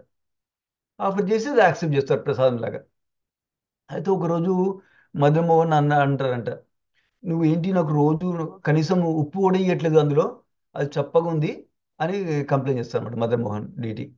కంప్లైంట్ చేసి సనంత కోసం చెప్పాను, నేను చెప్పాను కదా ముందే, నా దగ్గర ఉంటే నువ్వు మంచిగా ఎంజాయ్ చేయలేవు, నా దగ్గర ఉప్పు ఎక్కడ ఉంది, నేను ఇవ్వలేను నీకు అంటానంట. ఓకే పర్లేదులే అన్నంట. సో అప్పుడు కొన్ని రోజుల్లో ఒక వ్యాపారి, సాల్ట్ మర్చెంట్ అనమాట, సాల్ట్ అమ్మేవారు, ఉప్పు అమ్మే వ్యాపారి అటువైపు యమున నుంచి వెళ్తున్నానంట. వెళ్ళేటప్పుడు దాని బోట్ అంతా స్టక్ అయిపోయిందంట. బోట్ స్టక్ అయిపోతే అందులో మొత్తం ఉప్పే ఉందన్నమాట. అప్పుడు సనాతన గోస్వామి దూరం చూసి వచ్చి బ్లెస్సింగ్స్ అడిగారు అనమాట, సో దట్ అది మూవ్ అవటానికి. అంటే సనాతన గోస్వామి, నువ్వు మదన్ మోహన్ని ప్రే చేయి అన్నాడంట. సో మదన్ మోహన్కి ప్రే చేశారు. అప్పుడు లక్కీగా బోటు భగవంతుడి దయ వల్ల ఆ బోటు మూవ్ అయిందనమాట. స్టక్ అయిపోయిన బోటు మూవ్ అయిపోయింది. అప్పుడు ఆ వ్యాపారుడు మళ్ళీ బ్యాక్ వచ్చేటప్పుడు వచ్చి సనాతన్ గోస్వామిని కలుస్తాను అనమాట. కలిసి, యాక్చువల్గా నీ దయ వల్ల ఆ, నాకు బోట్ మంచి కదిలింది, నేను చాలా ప్రాఫిట్ సంపాదించాను, చాలా లాభం వచ్చింది నాకు, నీకు నేను అంత లాభం అంతా మీకు ఇద్దాం అనుకున్నాను, అని తీసుకోండి అంటానంట. అంటే నాకెందుకు డబ్బులు, నువ్వు ఒక పని చేయి, నువ్వు ఆ డబ్బులు ఏదైతే ఇద్దాం అనుకున్నావో దాంతో మదన్ మోహన్కి పెద్ద ఆ, మందిరం కట్టించు, టెంపుల్ కట్టించు అని చెప్పానమాట. సో చూడు, సనాతన గోస్వామి వేరే వాళ్ళైతే, ఓ నేను ఇంకా లైఫ్ లాంగ్ సెటిల్ అయిపోవచ్చు, హ్యాపీగా ఎంజాయ్ చేయొచ్చు, ఇంకా అడుక్కొని వస్తలేదు, ఏం మదికరి చేయని వస్తలేదు, ఒక మంచి ఇల్లు కట్టుకొని ఉండొచ్చు అనుకుంటారు. కానీ ఈయన అట్లా అనుకోలేదు. ఓన్లీ భగవంతుడికి అయితే టెంపుల్ కట్టించు కావాలంటే నాకేం వద్దు. అది యుక్త వైరాగ్యం ప్రిన్సిపల్ అనమాట. భగవంతు కోసం యాక్సెప్ట్ చేశారు, తన కోసం ఏం యాక్సెప్ట్ చేయలేదు అనమాట. సో అట్లా మన ఆచార్యస్ మంచి ఎగ్జాంపుల్స్ అనమాట యుక్త వైరాగ్య ప్రిన్సిపల్లో. సో మనం కూడా ఆమ్, యుక్త వైరాగ్యం ప్రిన్సిపల్ ఎలా అప్లై చేస్తాం మన లైఫ్లో అంటే, మనకి ఫర్ ఎగ్జాంపుల్ ఆఫీస్ వర్క్ ఉంది. ఆఫీస్ వర్క్ 40 అవర్స్ చేస్తే సరిపోతుంది మనకి. మనం 2 జాబులు చేసి 3 జాబులు చేసి ఆ, లేకపోతే ఓవర్ టైం చేసి కష్టాలు పడి ఆ, చేయనవసరం లేదు. ఎందుకంటే అది చేసినందువల్ల మనకి చాంటింగ్కి టైం ఉండదు, హియరింగ్కి టైం ఉండదు, అట్లా ఉంటుంది కదా.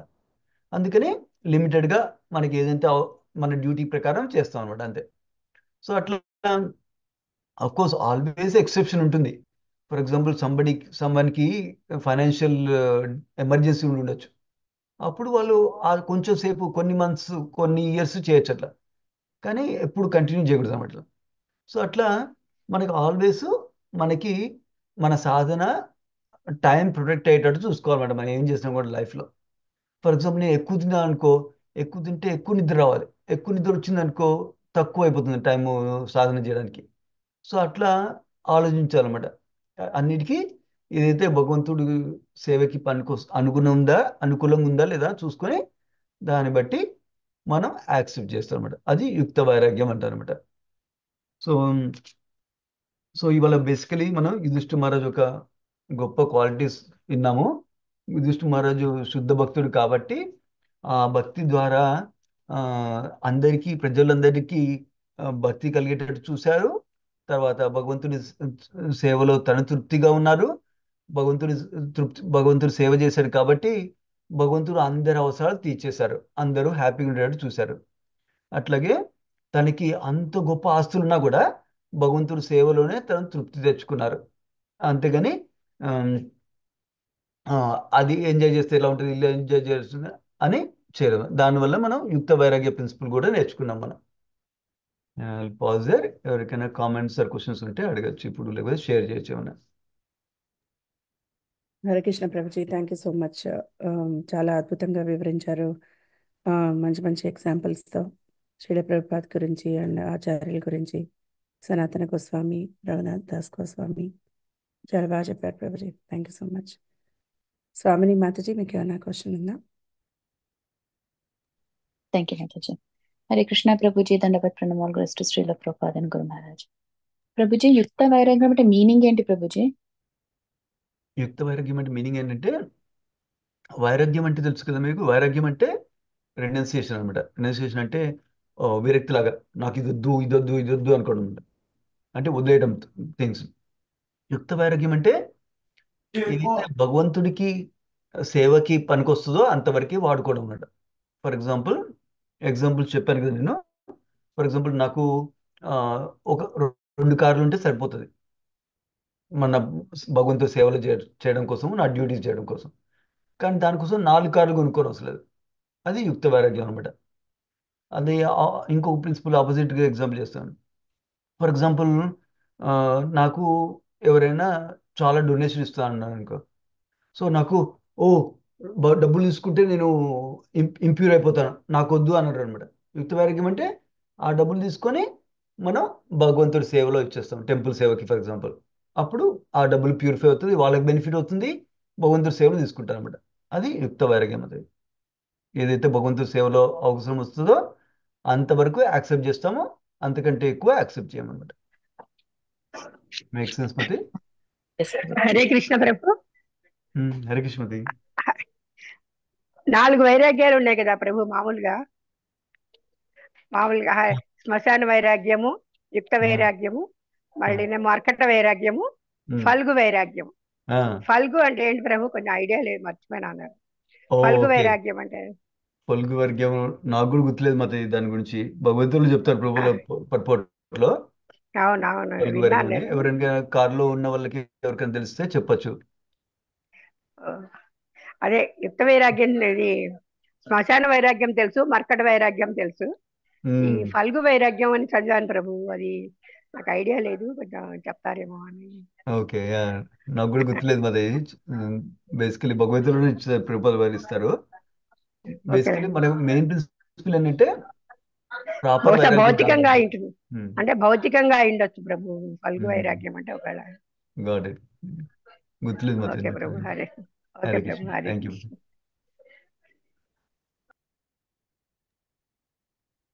ఎవరికైనా ఏమైనా ప్రశ్నలు ఉన్నాయండి ఇంకా?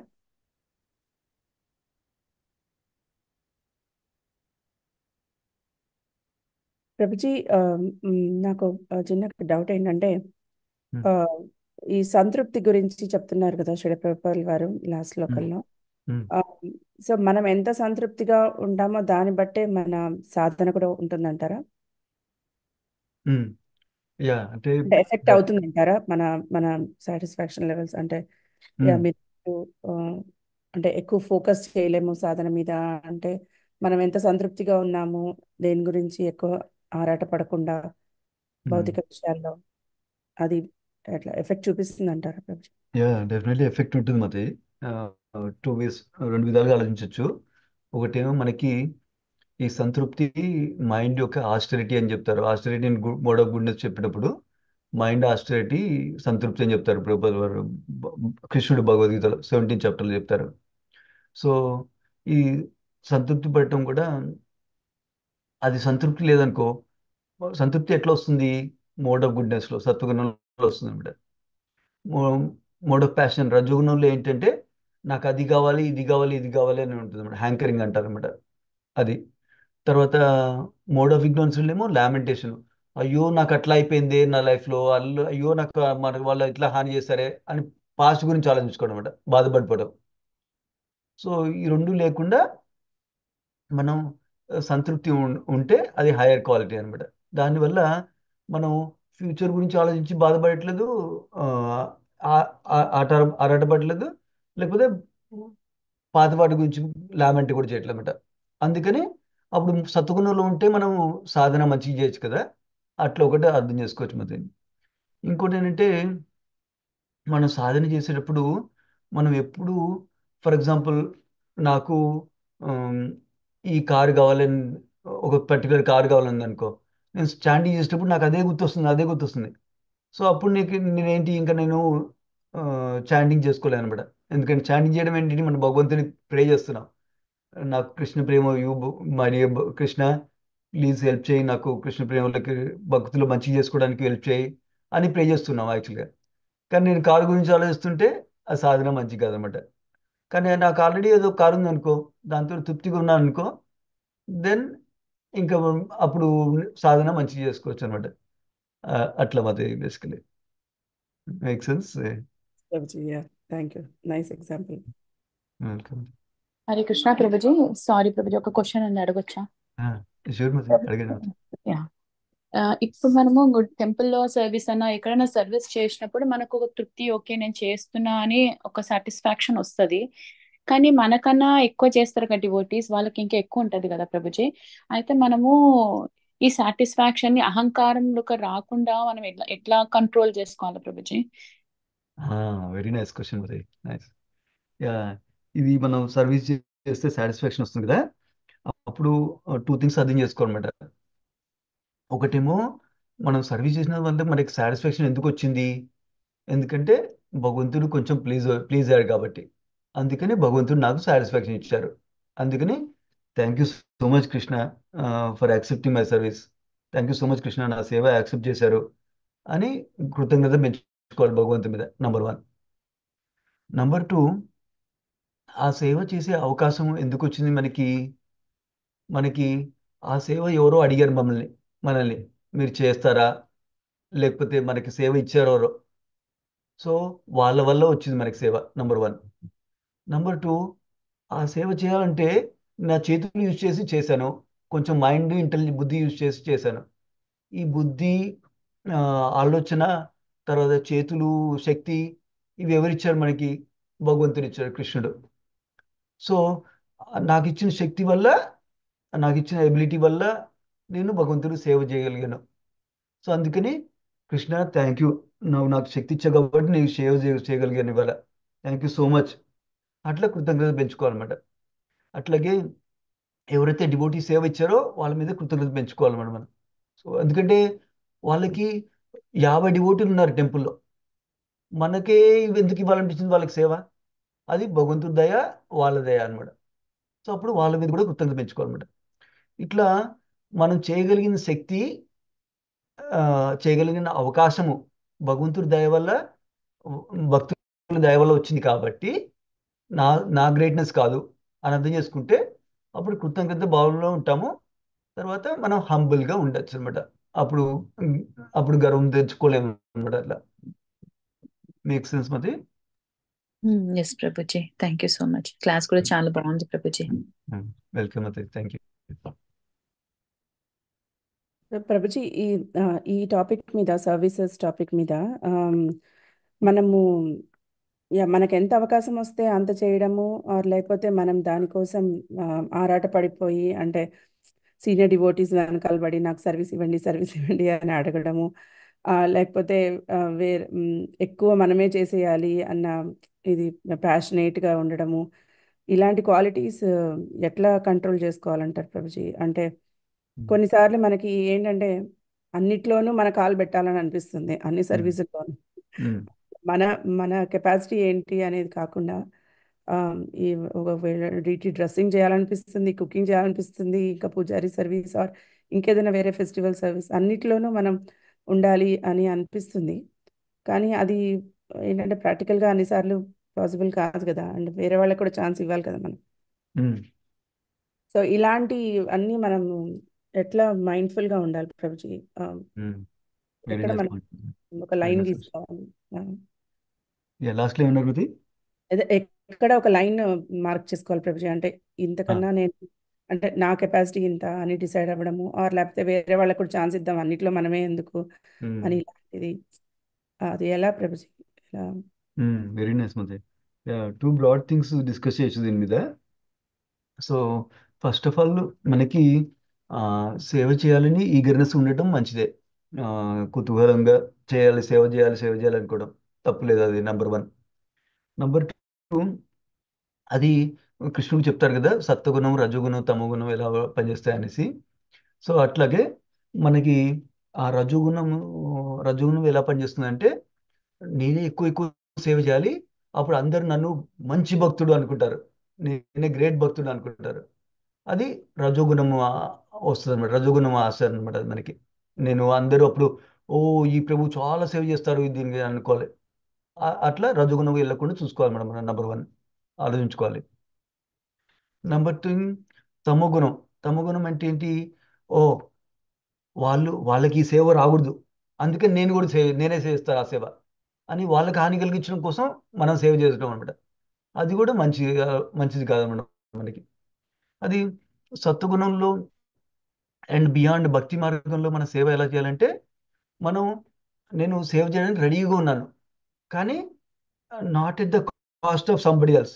అంటే ఎవరైనా, ఫర్ ఎగ్జాంపుల్ కృష్ణుడు భగవద్గీతలో చెప్తారు కదా, మన సేవ మనం చేయాలి, వేరే వాళ్ళు మనం మంచిగా చేయకపోయినా పర్లేదు, ఆ సేవ మంచిగా చేయాలి, అంతేగాని వేరే వాళ్ళ సేవ చేయకూడదు అంటారు అనమాట. ఇందులో మంచి ప్రిన్సిపల్ ఏంటంటే, ఫర్ ఎగ్జాంపుల్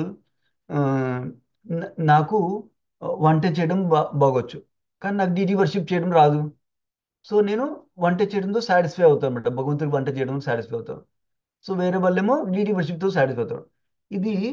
ఈ కంపారిజన్ ఉంది కదా, ఆ కంపారిజన్ ఉండకూడదని చెప్తున్నమాట ప్రభుపాద కృష్ణుడు ఆ వర్స్లో. ఎసెన్షియలీ మన సేవ మనం చేయాలి, వేరే సేవ సేవ చేయకూడదు అంటే కదా, ఆ కంపారిజన్ చేసుకోకుండా ఉండాలన్నమాట. మనం కంపారిజన్ చేసుకోకుండా ఎట్లా ఉండగలుగుతాము? మన శక్తి వల్ల మనకి ఏదో సేవ వచ్చిందో అది చేస్తాం. అది సేవ మంచిగా చేసాం అనుకో, మనం ఏదో మనకి ఇచ్చిన సేవ, అప్పుడు ఆటోమేటిక్గా వేరే సేవ కూడా వస్తుంది అన్నమాట. సో అదొకటి. ఫర్ ఎగ్జాంపుల్ మనకి వేరే వాళ్ళు కూడా ఈ సేవ చేయాలని అర్థమైంది అనుకో, అప్పుడు మనం వాళ్ళకి హెల్ప్ చేయాలన్నమాట. ఎట్లా? మనం ఎవరైతే అథారిటీ మనకి సేవ ఇచ్చారో వాళ్ళకి చెప్పాలి, వీళ్ళకి కూడా సేవ చేయాలని ఇంట్రెస్ట్ ఉంది అని చెప్పాలన్నమాట. అప్పుడు వాళ్ళు ఆలోచిస్తారనమాట, వాళ్ళ రెస్పాన్సిబిలిటీ, వీళ్ళిద్దరికీ ఎట్లా సేవ చేద్దాలి, వీళ్ళకి 75% ఇద్దామా, వీళ్ళకి 25% ఇద్దామా, వీళ్ళకి 50% ఇద్దామా, అది అథారిటీ చూసుకుంటారు. మనకు తెలిసింది కాబట్టి, వాళ్ళ సేవలు చేయాలని ఇంట్రెస్ట్ ఉంది కాబట్టి మనం ఆ అథారిటీకి చెప్పచ్చు అనమాట. చెప్తే వాళ్ళు వాళ్ళకు కూడా సేవ చేస్తారు, మనకి వేరే సేవ చేయొచ్చు. ఫర్ ఎగ్జాంపుల్, నాకు 2 సేవలు చేయగలుగుతాను, నేను వంట చేయగలుగుతాను, డీడీ వర్షిప్ చేయగలుగుతాను. అప్పుడు అథారిటీ డిసైడ్ చేస్తారు, ఓకే వీనికి ఎట్లాగో 2 సేవలు ఉన్నాయి కదా, తనకి తనకు ఒక సేవ కూడా లేదు కదా, మేబీ నువ్వు ఈ సేవ చేయొద్దులే, తను వాళ్ళకి ఇద్దామా అని ఆలోచిస్తారు అనమాట. అథారిటీ చూసుకుంటారు అట్లా. మనం మనం వాళ్ళ దగ్గర నుంచి కొట్టేయాలి అని ఆలోచించకూడదు, మనం నేను గొప్ప అయిపోవాలి ఈ సేవలో అని ఆలోచించకూడదు అనమాట. అది మనం కాపాడుకోవాలన్నమాట. నెంబర్ 2, ఇంకా ఇవన్నీ ప్రాక్టికల్గా మనం ట్రై చేయొచ్చు, కానీ మోర్ దాన్ ప్రాక్టికల్గా ట్రై చేయడం కంటే మనం సాధన మంచిగా చేసామనుకో, చాంటింగ్ శ్రద్ధగా చేసాం, అటెంటివ్ చేసామనుకో ఎవ్రీడే, యాక్చువల్లీ దానివల్లనే మనకి సత్వగుణం పెరుగుతుంది. చాంటింగ్ చేసినందువల్ల, భక్తి చేసినందువల్ల సత్వగుణం పెరుగుతుంది. సత్వగుణం పెరిగితే ఆ 2 టెండెన్సీలు పోతాయి అన్నమాట, రజగుణం తమగుణం టెండెన్సీలు పోతాయి. వాళ్ళకి హాని కలిగించాలి, లేకపోతే నాకు గొప్ప పేరు కావాలి, అవన్నీ పోతాయి అన్నమాట. సో ఎసెన్షియల్లీ 2-pronged ప్రిన్సిపల్ అంట. మనమేమో మన భక్తి శ్రద్ధగా మంచిగా చేస్తుంటే సత్వగుణం పెరిగి అలా అందరికీ అవకాశం ఇచ్చే ఆప్షన్ వస్తుంది. సెకండ్ ఏమో మన ప్రాక్టికల్ కూడా మనం ట్రై చేయాలన్నమాట, వేరే వాళ్ళకి హాని కలిగకుండా వేరే వాళ్ళకి కూడా అవకాశం ఇచ్చినట్టు అని ప్రాక్టికల్గా మనం కూడా ట్రై చేయొచ్చు అనమాట. ఇట్లా ట్రై చేసేటప్పుడు మనకి సెన్సిటివ్ ఉండాలన్నమాట భక్తులకి. ఎందుకంటే మన కృష్ణుడు, ఫర్ ఎగ్జాంపుల్ 4th canto భగవంతుడు ప్రత్యేతాస్కి ముందు ప్రత్యక్షమవుతారు. ప్రత్యక్షమై చెప్తారు, నేను యాక్చువల్ మీరందరూ కోఆపరేటివ్గా ఉన్నారు, ఉండి భక్తి చేశారు కాబట్టి నాకు చాలా ప్లీజ్ అయ్యాను నేను అని చెప్తారు అనమాట. సో మనం ఓన్లీ భగవంతుని ప్లీజ్ చేయడం కాదు, భగవంతుని ప్లీజ్ చేయాలంటే వేరే భక్తుల్ని కూడా ప్లీజ్ చేయాలన్నమాట మనం. అది మనం అర్థం చేసుకుంటే అప్పుడు కనిష్ట మెంటాలిటీ అంటే ఓన్లీ నాకు భగవంతుడు ఇంపార్టెంట్, నేను ఎక్కువ సేవ్ చేస్తే భగవంతుడిని సేవ్ చేస్తాను, నేను గోవులకు విందాకి వెళ్తాను.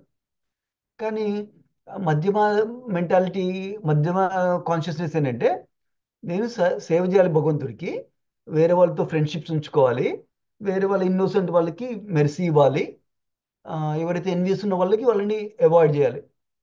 సో ఇట్లా మధ్యమ మెంటాలిటీకి రావాలన్నమాట మనం. ప్రభుపాద వారు అంటారు, అట్లీస్ట్ మధ్యమ మెంటాలిటీకి రావాలి మనం, మధ్యమ లెవెల్కి రావాలన్నమాట. అప్పుడు వేరే డివోటీస్ కూడా మంచిగా రిలేషన్షిప్ మెయింటైన్ చేసుకుంటాం అనమాట, మనం ఓన్లీ భగవంతుడే కావాలి అనుకోకుండా. సో అది కూడా అర్థం చేసుకోవచ్చు మొత్తం స్క్రిప్చర్లో. ఇట్లా అర్థం చేసుకుంటే మనం అప్పుడు జాగ్రత్తగా ఉంటాం అనమాట, వేరే వేరే భక్తుల్ని కూడా అఫెండ్ చేయకుండా వాళ్ళకు కూడా అవకాశం ఇచ్చి ఇట్లా. అంతే Prabhuji. Thank you so much, చాలా బాగా వివరించారు. ఇట్లాంటివి కొన్ని ప్రాక్టికల్ డౌట్స్ వస్తుంటాయి, బట్ ఎవరితోనే మాట్లాడితే క్లియర్ అవుతాయి. Thank you so much. Welcome. భక్తులు ఇంకెవరికైనా ఏమైనా ప్రశ్నలు ఉన్నాయండి? హరే కృష్ణ ప్రభుజీ.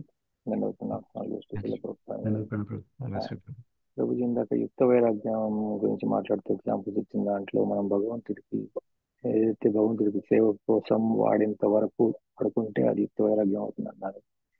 కొన్ని విషయాల్లో మనము అంటే మెటీరియల్గా మాట్లాడినప్పుడు మనం ఏదేనికన్నా ఒక వస్తువుని మనము ఉంచుకుని అది అంటే బాగానే ఉంది, పనికి నడుస్తోంది అన్నప్పుడు అది ఉంచుకుని, కానీ ఎదుటి వాళ్ళకి అది దానికి ఇంకా నువ్వు పట్టుకుని ఉన్నావు, ముందుకెళ్ళిపో వేరే దానికి. అది ఇప్పుడు ఎగ్జాంపుల్ ఒక కార్ ఉంది, కార్ దగ్గర మనం పెట్టుకున్నాం, బాగానే నడుస్తుంది కదా, సేవలోకి నడుస్తుంది, పర్సనల్ సేవకు నడుస్తుంది మనం వాడుకోవడానికి. సో అది ఉంచుకున్నప్పుడు మళ్ళీ కదా అంటే లేదు కావాలి అన్నప్పుడు ఆ విషయం కూడా నా దృష్టికరంగా అయితే దాన్ని యుక్త వైరాగ్యం అనుకున్నా కూడా ఎదుటి వాళ్ళ దృష్టిలో కాకపోవచ్చు. దాన్ని ఎలా తీసుకోవచ్చు అంటారు? నాకు యుక్త వైరాగ్యం అనిపించినా కూడా ఎదుటి వాళ్ళకి అది అనిపించకపోవచ్చు. సో దాన్ని ఎలా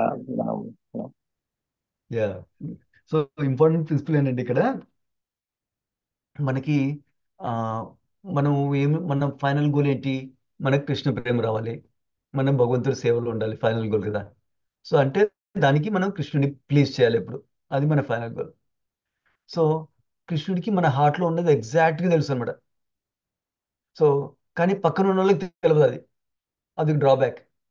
సో బట్ కృష్ణుడి దగ్గర మనం పాస్ అవుతున్నాం exam. That give satisfaction first of all. So నా హార్ట్లో ఉన్నది కృష్ణుడికి తెలుసు కాబట్టి కృష్ణుడు నాకు మార్క్స్ ఇచ్చేస్తాడు, కృష్ణుడు నాకు ఎక్కువ ఎక్కువ మెడిసి ఇస్తాడు, భక్తిలో గ్రో అవుతారు. అది గుర్తుంచుకోవాలి మనం.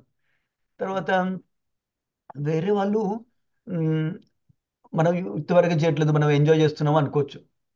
దాన్ని సెన్సిటివ్గా డీల్ చేయాలి అది కూడా.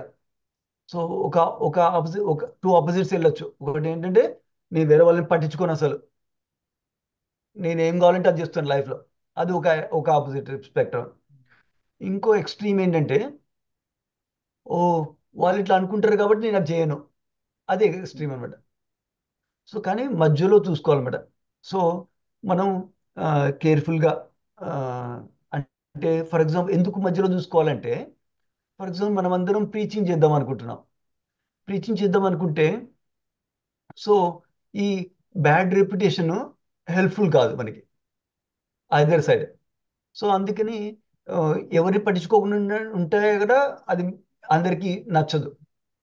తర్వాత అందరికి పట్టించుకొని వాళ్ళకి కావాల్సింది చేస్తే మనం ప్యూర్గా ఉండలేము. అందుకని మధ్యలో చూసుకోవాలన్నమాట. ఆ మధ్యలో ఎట్లా చూసుకుంటామంటే ఆ, మనం మెయిన్ ప్రిన్సిపల్ భగవంతుడు సేవ్ చేసుకోవడమే. సో ఎక్కడన్నా అవకాశం వస్తే వాళ్ళకి చెప్పొచ్చు అనమాట. నాట్ బికాజ్ వాళ్ళని అథారిటీ కదా, వాళ్ళకి నేను రీజనింగ్ అంతా చెప్పాలనుకోకుండా, మనకి అనిపిస్తే వాళ్ళు వింటారనిపిస్తే చెప్పొచ్చు సింపుల్గా. నేను ఇట్లా చేద్దాం అనుకున్నాను, యాక్చువల్గా ఓల్డ్ కార్ అయితే మెయింటెనెన్స్కి ఎక్కువ కాస్ట్ అవుతుంది, ఆ, అట్లా అనుకోవచ్చు ఒకటి. ఇంకోటి ఏంటంటే కొన్ని, ఫర్ ఎగ్జాంపుల్ మన డెసిషన్స్ ఓన్లీ మన మీద డిపెండ్ అయ్యలేదు. ఫర్ ఎగ్జాంపుల్ మన డెసిషన్స్ మన భార్య మీద, మన పిల్లల మీద డిపెండ్ ఉంటుంది. మన మన కాన్షియస్నెస్ ఇక్కడ ఉండొచ్చు, మన పిల్లల కాన్షియస్నెస్ తక్కువ ఉండొచ్చు. సో కొన్నిసార్లు ఆ పిల్లలకి కొత్త కారు ఇష్టం, మనకైతే పాతకారం నడిచిపోతుంది. సో అప్పుడు ఫ్యామిలీలో నడవాలి కాబట్టి వాళ్ళకి వాళ్ళకి కనుక్కుని వాళ్ళకి కూడా హ్యాపీ ఉండేటట్టు కొన్ని డెసిషన్స్ అట్లా కూడా తీసుకుంటాం అనమాట. సో డిపెండ్స్ అపాన్, అంటే మన ఫ్యామిలీతో కలిసి నడపాలి కాబట్టి, నడిచి మన కృష్ణ కాన్షియస్లో గ్రో అవ్వాలి కాబట్టి. సో అట్లా కూడా డెసిషన్స్ తీసుకోవచ్చు కొన్ని. నాట్ జస్ట్ బికాజ్ ఓ యుక్త వైద్యం నేను ఆ కారు కొన్ని లైఫ్లో కొన్నాను, పిల్లలకి ఇష్టం ఉన్న కారు కూడా కొన్నాను అట్లా ట్రై చేసి. అట్లని పిల్లలు టాప్ మోస్ట్ కారు అనుకో, వాళ్ళకి చెప్పాలన్నమాట మన మెయిన్ పర్పస్ కారు భగవంతుడు సేవ్ చేయడం కోసం. సో అంత ఎక్కువ స్పెండ్ చేస్తే మనం భగవంతుడు సేవ్ చేసుకోలేం. కాబట్టి మనం ఈ మధ్యలో కారు తీసుకుందామని ఎక్స్ప్లెయిన్ చేయొచ్చు. అట్లని మరి బోత్ ఎక్స్ట్రీమ్కి వెళ్ళకుండా basically. Thank you so much బాబు. బాగా వివరించారు. హరే కృష్ణ. Thank you. హరే కృష్ణ. ఇంకెవరికైనా ఏమైనా ప్రశ్నలు ఉన్నాయండి? ఇంకేం ప్రశ్నలు లేనట్టున్నాయి ప్రభుజీ. ఓకే. ప్రభుజీ హరే కృష్ణ ప్రభుజీ. కౌసల్య మాతాజీ. హరే కృష్ణ.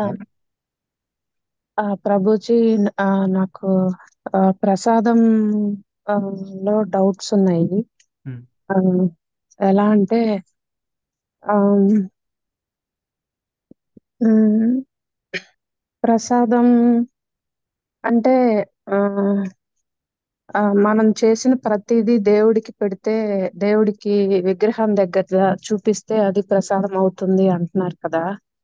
ఆ మనం అంటే చేసిన ప్రతిదీ దేవుడి విగ్రహం దగ్గరికి తీసుకెళ్ళి ఆ దేవుడికి చూయించి తులసాకు పెట్టి తినాలా? లేకపోతే అది పాపం అవుతుందా? ఆ అండ్ తులసాకు కూడా వేడి వేడి దాంట్లో పెట్టచ్చా? మనం వేడి చెయ్యంగానే పెడతాం కదా దేవుడికి, అన్ని వేడిగా ఉంటాయి కదా. తులసాకు ఆ వేడి దాంట్లో పెట్టచ్చా? ఏంటి అది? నాకు రోజు డౌట్ ఉంటుంది అది ప్రసాదం విషయంలో. ఒక్కొక్కసారి మర్చిపోతే అయ్యో పాపం చేస్తున్నానేమో అని అదొక గిల్టీ ఫీలింగ్ ఉంటుంది. ఒక్కొక్కసారి మర్చిపోతున్నాను. ఆ, ఎలా? ఇంకేమన్నా ప్రస్తుతానికి అదే ప్రభుజీ. నైస్ క్వశ్చన్, అది ప్రాక్టికల్ క్వశ్చన్స్. మనం భక్తిలో ఇలా క్వశ్చన్స్ క్లారిఫై చేసుకుంటే మనం రోజు దాని గురించి ఆలోచించడం అవసరం లేదు, హ్యాపీగా భక్తిని ప్రాక్టీస్ చేయొచ్చు అనమాట. But that's a nice thing you did. So so few things చెప్తాను. ఒకటేమో ఆమ్, మనము బేసికలీ ప్రసాదము ఐడియల్ స్టాండర్డ్ చెప్తాను. ఐడియల్ స్టాండర్డ్కి ఎట్లా కూర్చోవాలో చెప్తాను అనమాట. ఐడియల్ స్టాండర్డ్ ఏంటి? మనం ఆ, భగవంతుడి కోసం కుక్ చేయాలి. తర్వాత భగవంతుడికి దేవుడి దగ్గర తీసుకెళ్ళి దేవుడికి ఉన్న ప్లేట్లో దేవుడికి సపరేట్గా ఒక ప్లేట్ రెడీ చేస్తాం అనమాట. అది మనం తినము ఆ ప్లేట్లో. ఆ దేవుడి ప్లేట్లో దేవుడికి ఆఫర్ చేస్తాము. దేవుడికి ఆఫర్ చేసి దానికి తులసి ఆకు వేసి చేస్తాం అనమాట. తులసి ఆకు లేదనుకో, ఫర్ ఎగ్జాంపుల్ మనం తులసి కొమ్మ అన్న వేయచ్చు, కొంచెం తులసి ఎండిపోయిన తులసి అన్న వేయచ్చు, అట్లా అనమాట. సో అది పర్లేదు. తర్వాత వేడి వేడి పదార్థాల్లో కూడా తులసి వేసినందువల్ల మనకి ఏం తప్పు ఏం లేదు అనమాట. మనం తులసి ఆకులు తీసేటప్పుడు తులసిని ప్రార్థిస్తాం అనమాట.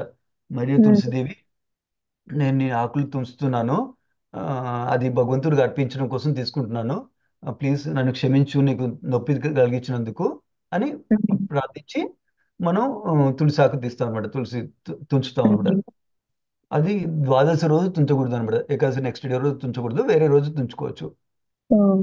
ఫ్రెష్ అనే అవసరం లేదు, తుంచుకొని ఉంచుకోవచ్చు కూడా, ఇంతకుముందు కూడా ఉంచుకోవచ్చు. అట్లా హాట్ వాటర్లో పెట్టినా కూడా ఏం ప్రాబ్లం లేదు అనమాట. Number 1. So number 2, so basically overall ideal thing ఏంటంటే భగవంతుడి కోసమని వండి భగవంతుడికి అర్పించి ఆ, తులసి ఆకుతోటి భగవంతుడికి అర్పించి తర్వాత మనం తింటాం, ఐడియల్ స్టాండర్డ్. సో మనకి స్టార్టింగ్లో ప్రాక్టీస్ చేయడానికి అట్లీస్ట్ ఏదైతే మెయిన్ మీల్ ఉందనుకో, ఆ మెయిన్ మీల్ ఆఫర్ చేస్తాం ఫస్ట్ భగవంతుడికి, ఆఫర్ చేసి తులసితోటి అట్లా ప్రాక్టీస్ చేస్తాం. అట్లా ప్రాక్టీస్ చేసి తర్వాత నెక్స్ట్ మీల్ బ్రేక్ఫాస్ట్ కూడా ఆఫర్ చేయటం, డిన్నర్ కూడా ఆఫర్ చేయడం, అట్లా చేస్తాం. ఫర్ ఎగ్జాంపుల్ మీరు సీరియల్ బయట నుంచి తెస్తున్నారు అనుకో భగవంతుడికి, కృష్ణ పిల్లలకి ఫర్ ఎగ్జాంపుల్, సీరియల్ తెచ్చినప్పుడు ఒక్కసారి ఆఫర్ చేస్తారు అంతే, ఇంకా రోజు ఆఫర్ చేయనవసరం లేదు అనమాట. ఓకే. అట్లాగే ఆ, ఇడ్లీ పిండి అదేం పెట్టట్లేదు ప్రభుజీ, నేను బయట నుంచి తెచ్చిన ఏం పెట్టట్లేదు, నేను చేసినయే పెడుతున్నాను. ఆ వండర్ఫుల్. ఆ, అది కూడా నేను ఎలా పెడుతున్నానంటే దేవుడి కోసం పెట్టట్లేదు. ఆ, అంటే నేను అంతవరకే ఎదిగానేమో తెలీదు. నేను దేవుడి కోసం పెట్టట్లేదు, దేవుడి కోసం కాకుండా అవి దేవుడు శుద్ధి చేస్తాడు, దాని వల్ల మాకు పాపాలు పోతాయి అనే భావనతోనే నేను పెడుతున్నాను దేవుడికి. దేవుడికి పెట్టాలి రోజు అనే భావంతో అయితే నేను పెట్టట్లేదు. రోజు అయితే నేను, అంటే నాకు మనసు అంత ఇంకా రాలేదు. కానీ అది వరకు కృష్ణ కాన్షియస్ లోకి కొంచెం రాకముందు నేను ఆ, ఎప్పుడన్నా అంటే పండగలకి లేతే వారం వారం అలా పెట్టేదాన్ని. అప్పుడు బాగా బాగా పద్ధతిగా అట్లా పెట్టేదాన్ని, ప్రసాదం లాగా. మనం చిన్నప్పుడు ఎలా పూజలు చేసుకొని దేవుడికి ఎలా పెడతామో అలా పెట్టేదాన్ని. అప్పుడు దేవుడు తిన్నట్టు కూడా నాకు సిగ్నల్ వచ్చేదన్నమాట. అది దేవుడికి పెట్టంగానే నేను బాగా ఇష్టంగా చేసి దేవుడికి పెట్టినప్పుడు నాకు ఒక భావన వచ్చేది, ఏంటంటే తేపు వచ్చినట్టు, అలా బర్ఫ్ వచ్చినట్టు అనిపించేది. ఆ రోజు నేను బాగా అన్ని పద్ధతిగా చేసి ఇష్టంగా దేవుడికి పెట్టానని నాకు తెలిసిపోయేది. ఇలా రోజు పెడుతుంటే ఏదో పెట్టాలి కదా అని, ఇంక పెట్టాలి అనే ఒక భావంతో, తప్పదు పెట్టాలి అనే భావంతో పెడుతున్నాను గాని ఇష్టంగా పెట్టట్లేదు. మరి అది ఆ, ఇట్లా నాకు ఏం అర్థం కావట్లేదు అది. నో వరీస్ మది. గుడ్ థింగ్ ఏంటంటే మనం ఎట్లా చేసినా కూడా భక్తిలో ఎంగేజ్ చేయాలంటే ఒక పర్టికులర్ క్వాలిఫికేషన్ అవసరం లేదు మనకి. ఫస్ట్ ఏ స్టేట్లో ఉన్నామో అక్కడి నుంచి స్టార్ట్ చేయొచ్చు అనమాట. ఫర్ ఎగ్జాంపుల్ మీరు చెప్పినట్టు అర్థం చేసుకోవచ్చు.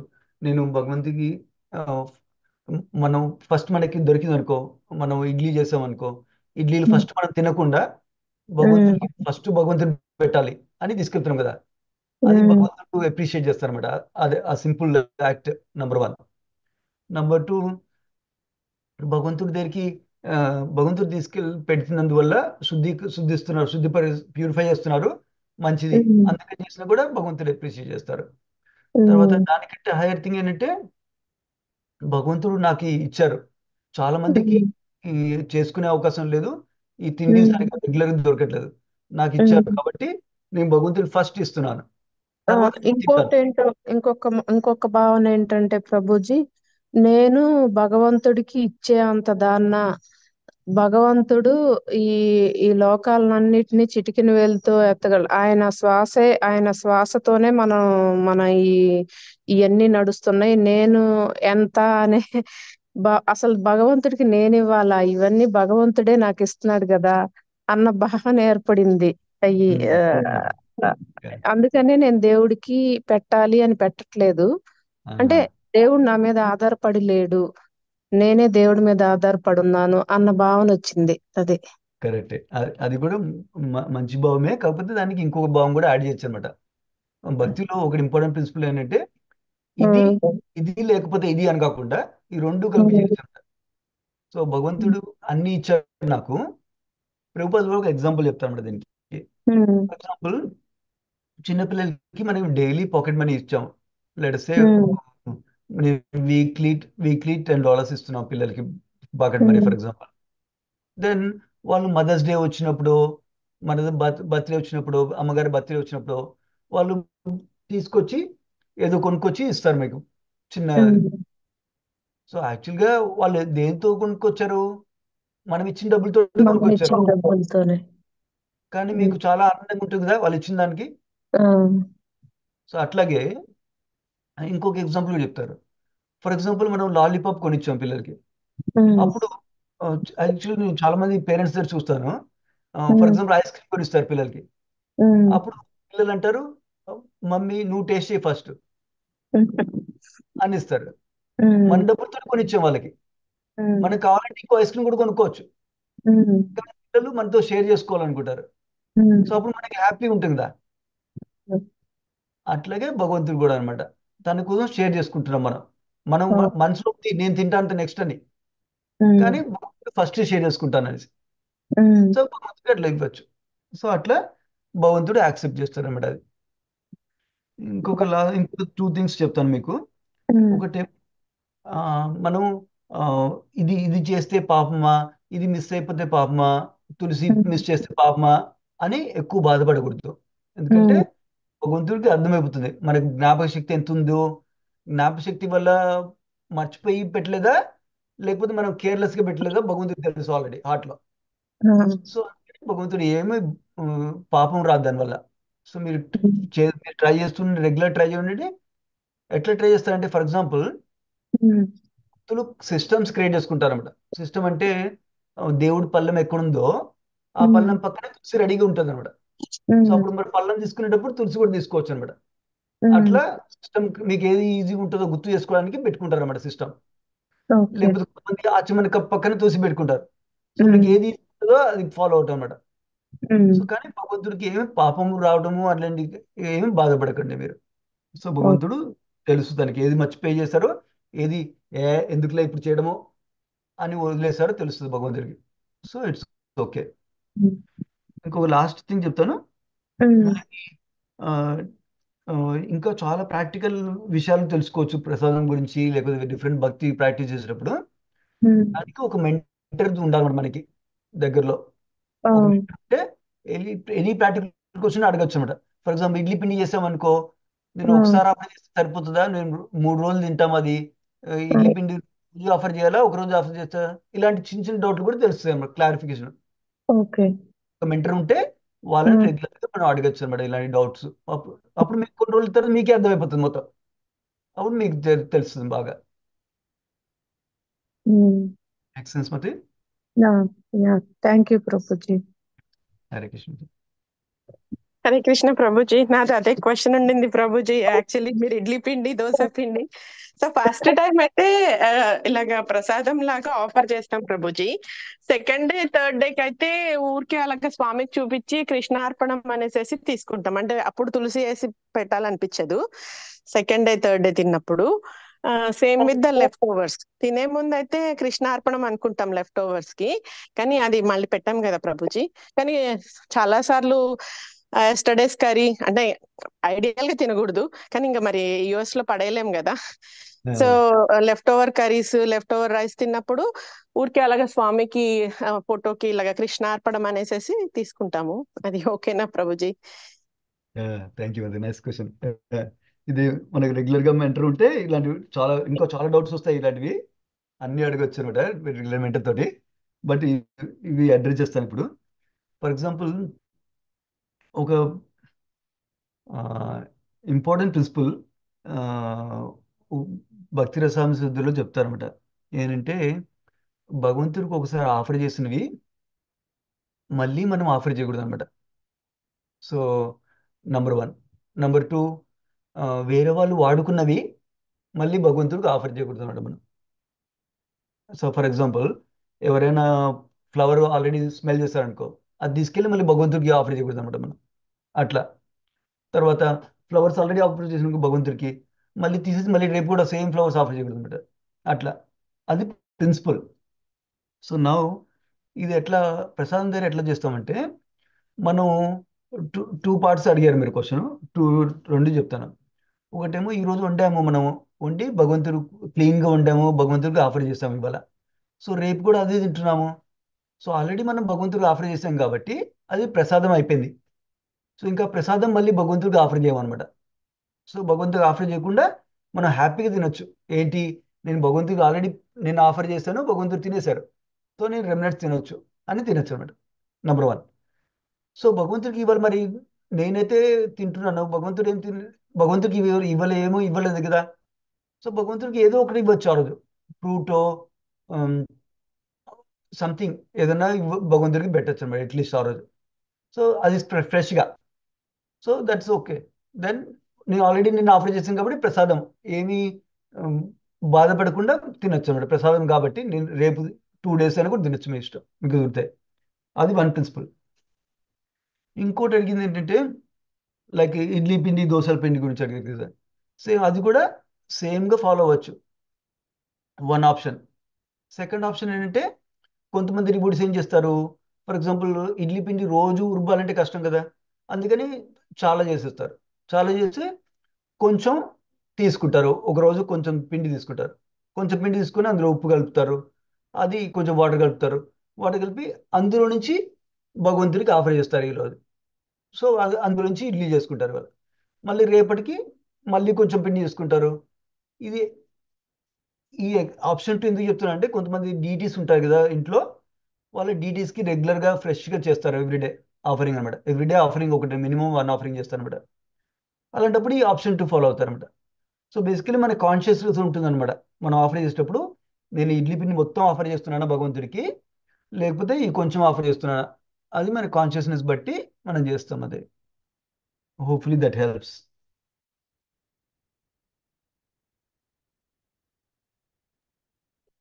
థ్యాంక్ యూ ప్రభుజీ, thank you so much. So next మనం ఏదైనా లెఫ్ట్ ఓవర్స్ తిన్నప్పుడు అంటే కృష్ణార్పణం అని అనుకోక్కర్లేదు అనుకుంటాను కదా ప్రభుజీ, డైరెక్ట్ గా తినొచ్చు. కరెక్ట్, ఎందుకంటే ప్రసాదం ఆల్రెడీ కృష్ణుడు తీసేసుకున్నారు. కానీ అట్లా అనుకున్నవి ఏమీ ఉండదా ప్రభుజీ? అంటే ఇప్పుడు జనరల్ గా గాడ్ కు ఆఫర్ చేసేటప్పుడు డెఫినెట్ గా జింజర్ గార్లిక్ లేకోకుండా ఆఫర్ చేస్తాము. ఇట్లా మరి ఏదైనా బయట కర్రీస్ నుంచి ఆర్ బయట నుంచి తెచ్చుకున్నప్పుడు ఏ తిన్నా కూడా ఇట్లా కృష్ణార్పణం అనుకుంటాం, అంటే బయటివి అయితే. సో అది ఓకేనా ప్రభుజీ? అది ఓకే, కృష్ణార్పణం అనుకోవడం ఓకే. ఇంకా దానికంటే హైయర్ థింగ్ ఏంటంటే, ఆ బయట నుంచి తెచ్చుకున్నా కూడా ఆనియన్ గార్లిక్ ఉన్నా కూడా అది కూడా భగవంతుని ప్లేట్లో ఆఫర్ చేయొచ్చు. చెయ్యొచ్చా? నాకు తెలియదు ప్రభుజీ, ఎందుకంటే వాళ్ళు బయట ఎలా చేస్తారో తెలియదు కదా. సో అలాంటివి ఆఫర్ చేయట్లేదు, ఇంట్లో వండుకున్నవి మాత్రం. మనం తింటున్నాం కదా, అందుకని భగవంతుడికి ఆఫర్ చేయొచ్చు. అంటే మనం ఏం తిన్నా భగవంతుడికి ఆఫర్ చేసి తింటాం, అది ప్రిన్సిపల్, హైయర్ ప్రిన్సిపల్ అనమాట. ఇంకా హైయర్ ప్రిన్సిపల్ ఏంటంటే, బయట నుంచి తెచ్చేటప్పుడు క్లీన్గా ఉండేది తెచ్చుకోవడం అన్నమాట.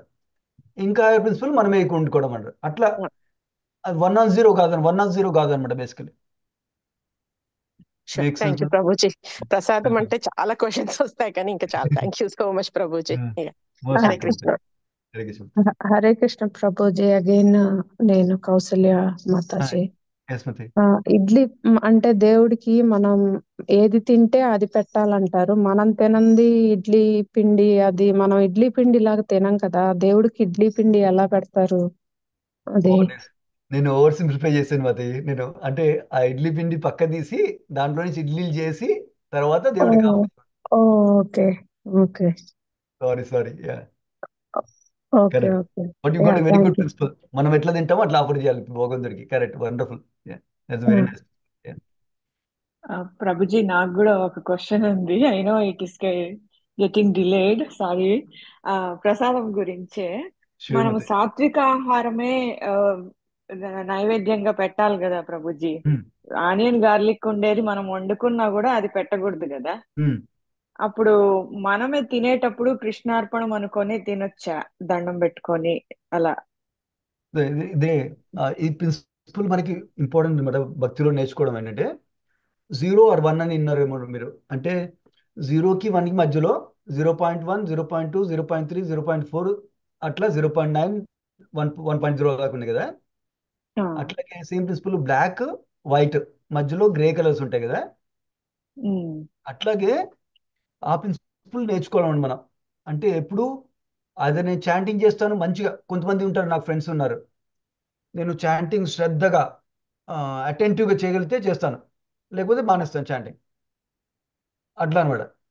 అట్లా ఎప్పుడు వస్తుంది స్టేజ్ మనకి, నేను ఒక 5 మంత్రాలు చాంట్ చేయగానే నా మనసు వేరే ఆఫీస్కి వెళ్ళిపోతుంది. సో అట్లాగే ఇక్కడ కూడా కొంతమంది హైయెస్ట్ ప్రిన్సిపల్ చెప్తారు అనమాట. ఐడియల్ ప్రిన్సిపల్ ఏంటి? సత్వగుణంలో ఉన్న ఆహారం భగవంతుడికి ఆఫర్ చేయాలి. ఇంకా హైయర్ ప్రిన్సిపల్ ఏంటి? సత్వగుణంలో ఉన్న ఆహారము మనం క్లీన్గా భగవంతుడి కోసం వంట చేసి అప్పుడు భగవంతుడికి ఆఫర్ చేసి మనం ప్రసాదం తీసుకోవాలి. అది హైయెస్ట్ ప్రిన్సిపల్. సో నేను ఆ హైయెస్ట్ చేయలేకపోతాను కాబట్టి అసలు ఏం చేయను, లేకపోతే కృష్ణార్పణం అని చేస్తాను అనేది లోవెస్ట్ అనమాట. సో దానికంటే కొంచెం హైయర్ ఏంటంటే, నేను ఇప్పుడు సత్వగుణం తినడానికి నాకు ఇష్టం ఉండదు. నాకు కొంచెం పులుపు పడాలి, కొంచెం కారం పడాలి, అప్పుడే నాకు టేస్టీ ఉంటుంది. సో ఇట్స్ ఓకే, నా స్టేట్ ఇప్పుడు అట్లా ఉంది.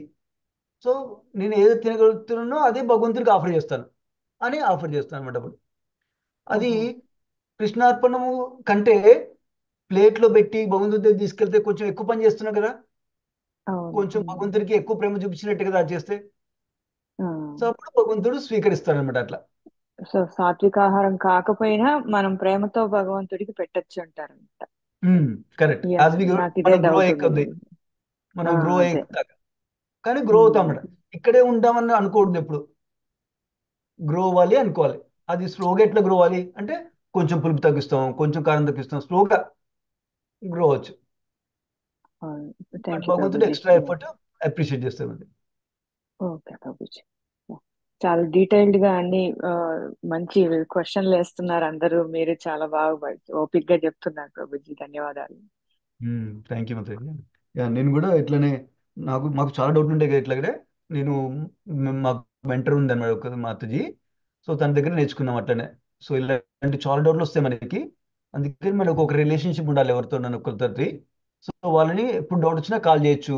ఫస్ట్లో రోజుకు 2 సార్లు కాల్ చేయొచ్చు, పర్లేదు. సో తర్వాత అర్థమవుతుంది మనకి.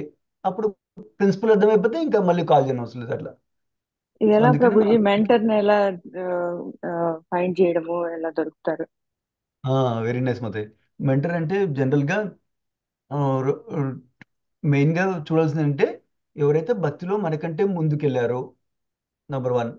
నంబర్ 2, మనకంటే కొంచెం వాళ్ళకి సాఫ్ట్ కార్నర్ ఉంది, మనకి ఎఫెక్షనేట్గా ఉన్నారు మనతోటి. అది ఇంపార్టెంట్ అనమాట.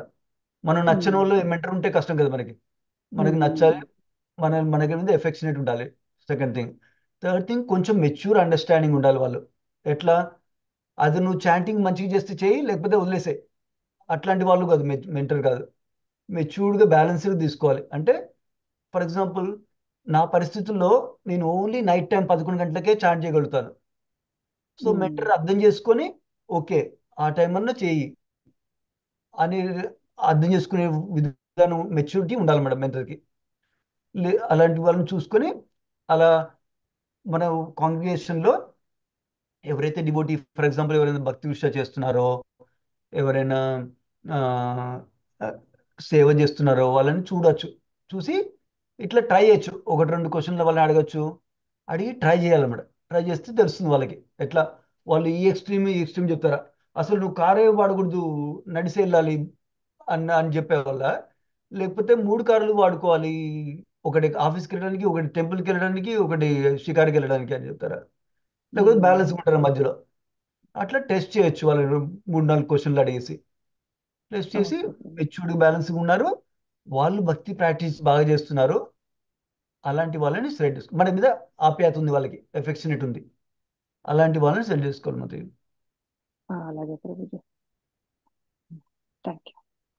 వెల్కమ్. Thank you Prabhuji. చాలా సమయం అయింది, ఇంకా ఈరోజు క్లాస్ ఇక్కడ ముగిద్దాం. చాలా చాలా ధన్యవాదాలండి భక్తులందరికీ. చాలా మంచి ప్రశ్నలు అడిగారు. థ్యాంక్ యూ ప్రభుజీ, మీరు ఎంతో ఓపికగా సమాధానం చెప్పారు. ఈరోజు క్లాస్ ఇక్కడ ముగిద్దాం. రేపు మళ్ళీ మనం భగవద్గీత సిరీస్తో కలుద్దామండి. రేపు అధ్యాయం 5 సారాంశం తెలుసుకోబోతున్నాము. Okay Prabhuji, thank you so much. మీరు మళ్ళీ వచ్చి ఇలాగే క్లాస్ చెప్పాలని కోరుకుంటున్నాము. వాంఛాకల్పతరుభ్యశ్చ కృపా సింధుభ్యశ్చ పతితానాం పావనేభ్యో వైష్ణవేభ్యో నమో నమః. श्रीमद् भागवतम की जय, श्रील प्रभुपाद की जय, जय सुंदरानंद प्रभु जी की जय। जय प्रभु जी, हरे कृष्ण। थैंक यू प्रभु जी। हरे कृष्ण। हरे कृष्ण। हरे कृष्ण।